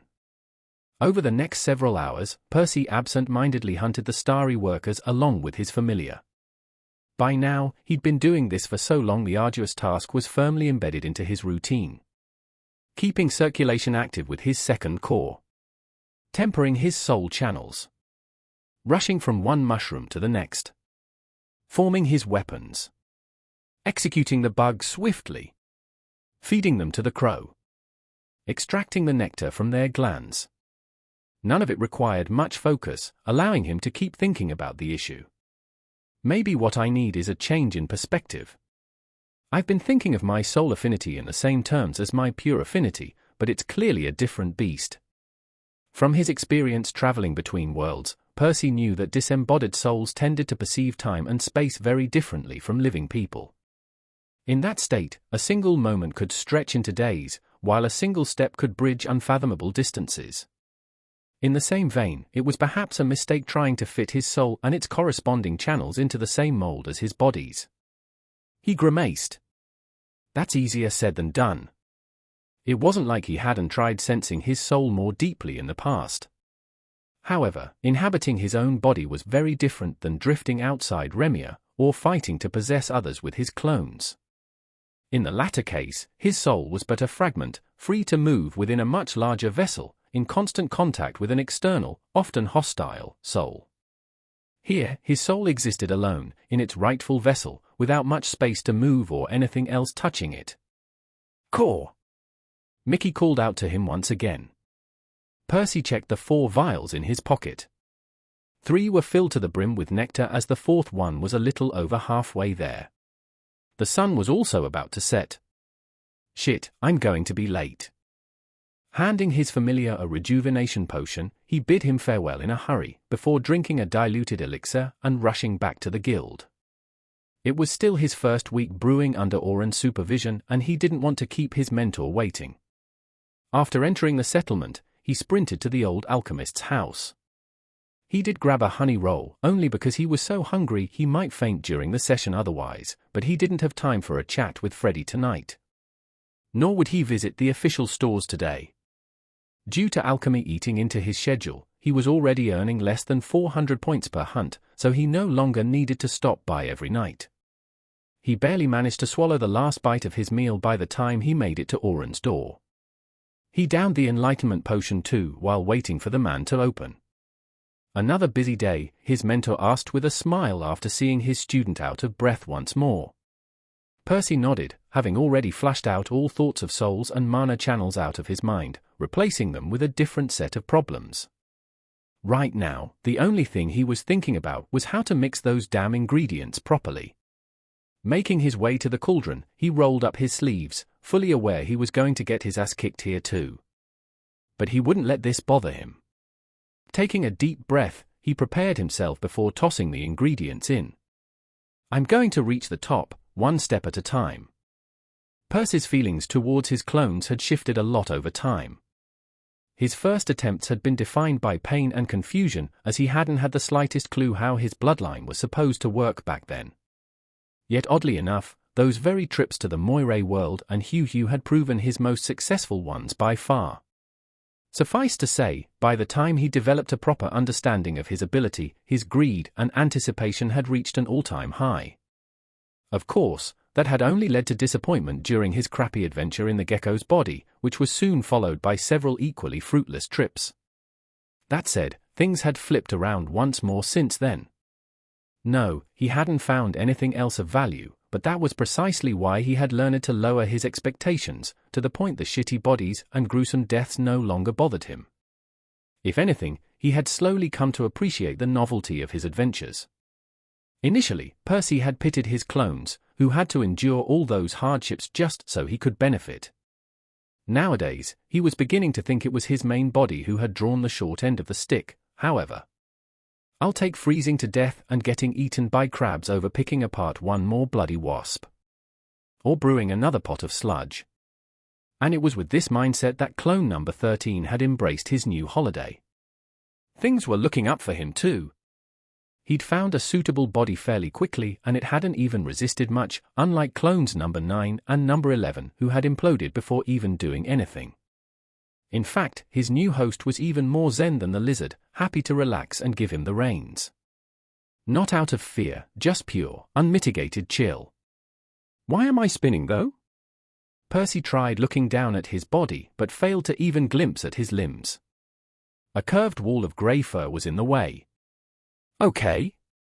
Another beast. Shocker. But why is it so fat? Getting dizzy, he tried to stop rotating. There was nothing to grab against. Though he wasn't underwater, he'd already experienced that, and this was different. What the hell is going on? Did we fall off a cliff or something? After experimenting for a few minutes, he realized he could slow down by stretching his limbs. He still couldn't see them, but they seemed to respond to his commands all the same. He also had some damn powerful lungs, as he managed to completely halt his movements by blowing the other way. By now, he'd also verified he wasn't falling. If he were, he'd have splattered on the ground already. No, his host was floating. In the sky. That's a new one. Paying more attention to his surroundings, he soon noticed he couldn't see very far. A light brown fog partially obscured his vision. At first, he wondered whether his host had suffocated or been poisoned to death by the substance. However, he instinctively felt there was nothing wrong with it. As if inhaling the gas was the most normal thing in the world. Come to think of it, it tastes a bit like strawberry juice. Percy took a few deep breaths, enjoying the flavor. Even if it was harmful. Who cared, right? Next, he remembered his purpose here, opening his status. Percival's clone. Mana cores. Mana core 1, yellow, beast.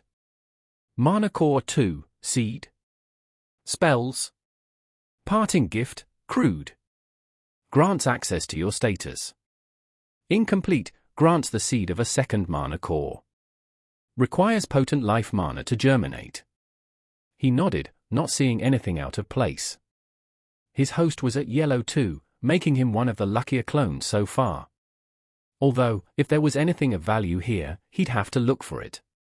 His best means of navigating the environment was to propel himself by blowing air. He didn't know if the beast had something better in its arsenal, but it refused to share if it did. Since his eyes couldn't peer through the fog, Percy activated Mana Sense, soon getting a couple readings. They were at orange, so he wasn't too concerned. Not that he had any clue how to fight in his current body, but the creatures hopefully wouldn't attack unprovoked. He cautiously approached the nearest one, a bizarre animal appearing in his sight.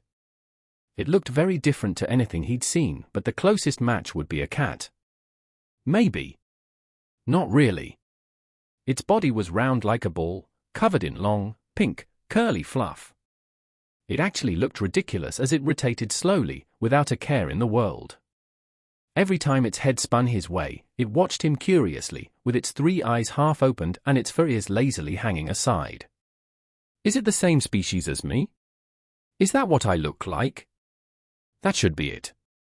After all, why else would it remain so calm when approached by a beast at a higher grade? Although it did appear smaller. Half his radius maybe? Less? Percy inched closer, trying not to startle it. His worries were unfounded though, as the furball wasn't fazed in the slightest. When he was in front of it, he shifted slightly. Roughly estimating where his paw was, he gave it a gentle shove. Was that rude? He didn't know, nor care. The creature didn't mind either, continuing to inhale some fog of its own as it drifted away. Am I definitely a clone? Maybe this is just a dream. Well, dream or not, he fully intended to get his time's worth. Falling back to Mana Sense, he moved around, examining a dozen more creatures. They all looked the same, but their fur was either pink, brown, or black. He'd yet to find another grey one like himself. And they all had orange cores. Maybe my host died of old age? It would explain the different color and grade. In any case, he had to get out of the fog. Harmful or not, he could barely see past his nose. That kinda went against his goal of finding something useful. He decided to descend to the ground when another question popped up in his mind. Does this world even have a ground? Or is it all sky? If there was any gravity, he couldn't differentiate it from the buoyancy holding him up. Not seeing any other solution, he exhaled as much air as he could, causing his body to shrivel slightly. That seemed to do the trick as he began falling a certain direction. After falling a few meters, he inhaled again to slow down.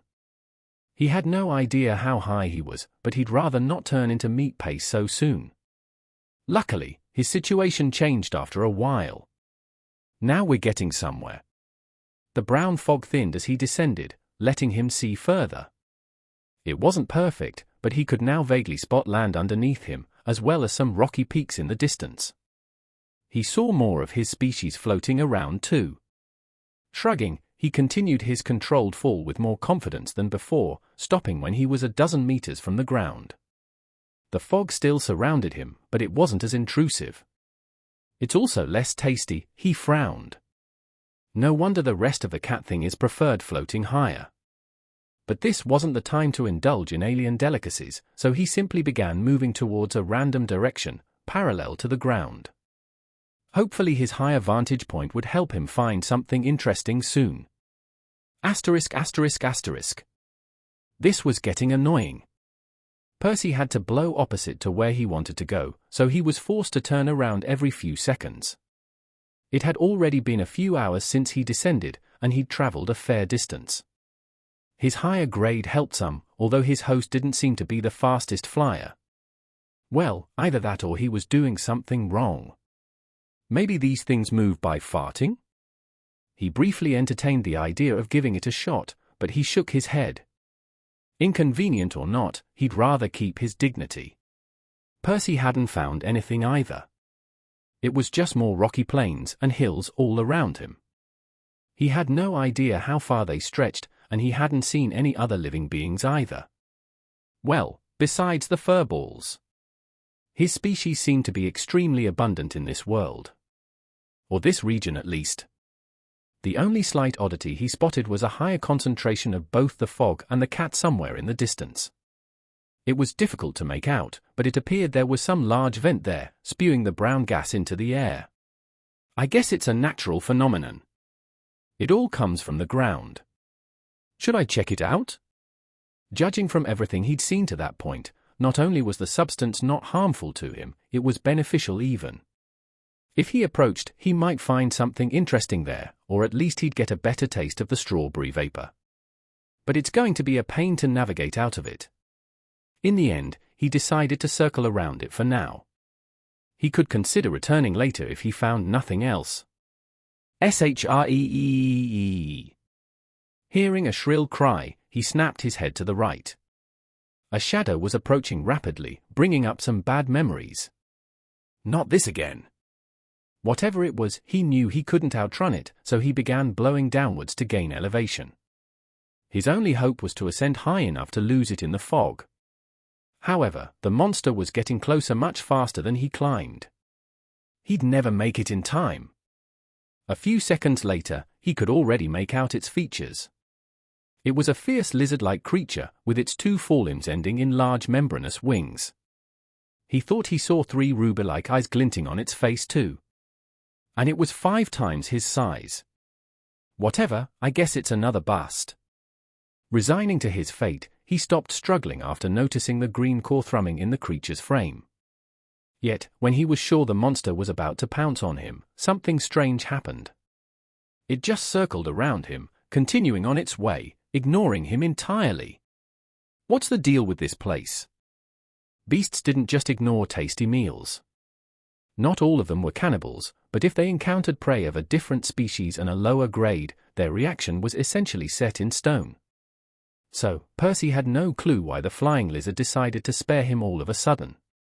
Come to think of it, there was something off with its mana. He hadn't cared at the time, but the creature's core burned less intensely than it should for its size. The flow in its channels also appeared stilted and the color muted. Is it sick? Blind even? If it hadn't seen him nor used mana sense, it would explain how he got lucky. Then again, that didn't sound right. Percy was pretty sure the creature had gone out of its way to avoid him. Not attacking had been a conscious choice. Maybe everything here is docile. Could be something in the fog. His own species were the least aggressive beasts he'd ever seen, and they seemed to thrive off the substance. Either way, there wasn't enough data to tell for sure. In any case, Percy wasn't one to look a gift horse in the mouth. Since he got a second chance, he resumed his journey, this time flying higher to more easily escape to the clouds in a pinch. A while later, he found something else worth noting. Splitting the plain in half, a river gushed through the stone. It was wider than the guild's settlement, and he couldn't tell what lied at either end as it trailed off in the mist. He wasn't even sure if it was water flowing through it. The liquid was a light brown color. If it was water, it was polluted by the same substance permeating the air. Great! Progress. Percy's feline heart skipped a beat, as he began tracing the river upstream. If this was drinkable, it should lead him to something alive sooner or later. And it turned out to be sooner. He didn't need to fly higher either, as the new creatures he ran into were land dwellers this time. One was a mix between a praying mantis and a beetle. The other resembled a scaled leopard. Both were larger than him, glaring at each other with their 3 eyes, apparently getting ready to tear each other to shreds. Definitely not docile. Approaching them cautiously, he stopped just near enough to check out their cause. They were both at green, afflicted by the same ailment as the last beast. In fact, they had it even worse. A third of the leopard's channels were completely inactive. On closer inspection, Percy saw the corresponding hind leg was half rotten. The beast avoided leaning on it too, the paw being suspended an inch off the ground. The bug didn't look much better, its pathways also a patchwork of holes and dim links. Are my species the only ones immune to the fog? Thinking of something, he ascended to the clouds, looking for another of his kin. He flew above the first furball he saw before blowing air the other way, accelerating towards it. Slamming against his much smaller relative, he sent it flying downward. The creature didn't even resist, just passively letting him push it around. It took them a few more bumps and a couple of minutes to return to his previous location. The green-clawed beasts were still trying to intimidate each other, but they had yet to make a move. Apparently, they judged they weren't in a good enough condition to fight. "I'm sorry, pal. This is for science." Percy flashed the smaller furball an apologetic grin before shoving it one last time towards the leopard. The much larger beast tilted its head, giving them both a curious look, but didn't do much else. It just allowed the cat to bounce off the ground right next to it, within striking distance even, without touching it. Okay. So not only are we immune to the fog, it seems we're the only ones the other beasts won't attack. Are we poisonous or something? Then again, the leopard's reaction wasn't what he'd expect if a highly toxic creature brushed right next to it. It had merely eyed it in amusement before looking away. Maybe we just taste really bad. Shrugging, Percy continued following the river. He had yet to fully solve the mystery, but at the end of the day he didn't even know if it mattered.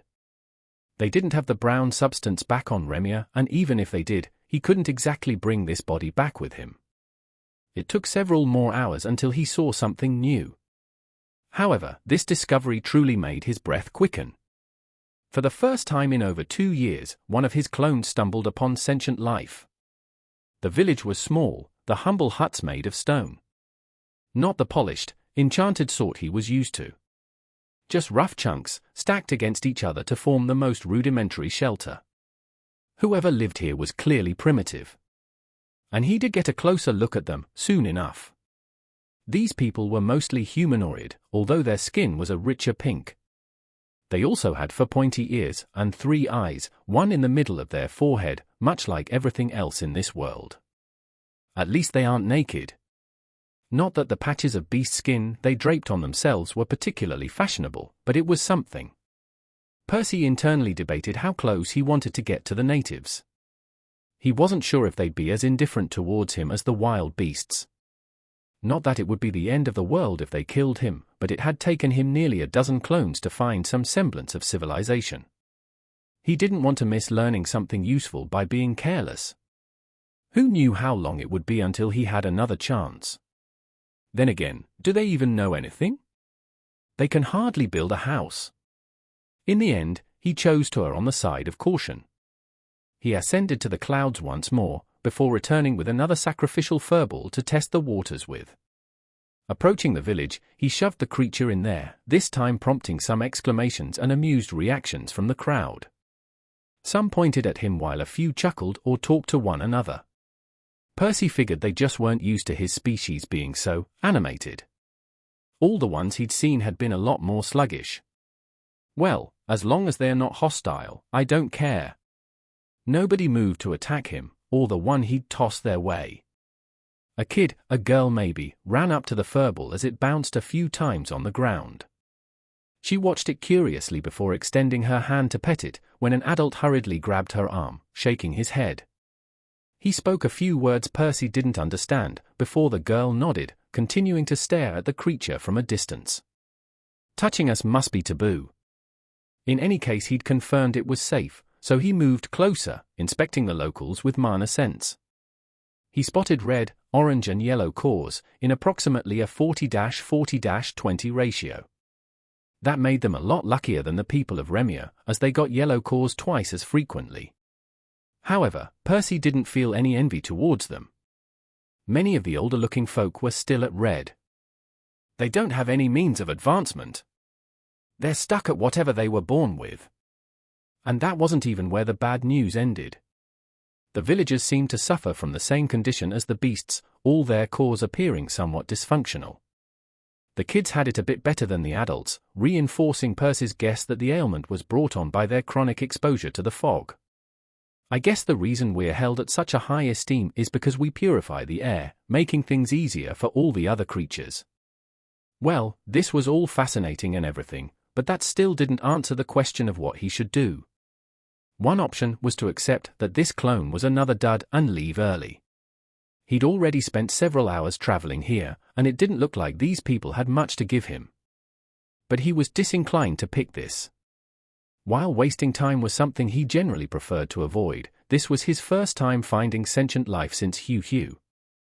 Even though this particular village didn't seem to contain anything valuable, it did raise the worth of the clone in his eyes. At least, his last 10 or so clones hadn't lived half as long or found anything remotely as interesting. Even if he spent a few days longer than expected, it wouldn't hurt the main body much. Okay. I'll keep going. But do I stay in this village or try looking for a bigger one? Percy doubted the 40 or so people here were the entirety of their species. There were bound to be more out there. That said, he had no idea where to find them, or if they'd have anything more useful. Let's observe them for one full day. If I can't find anything worth my time, I'll head out.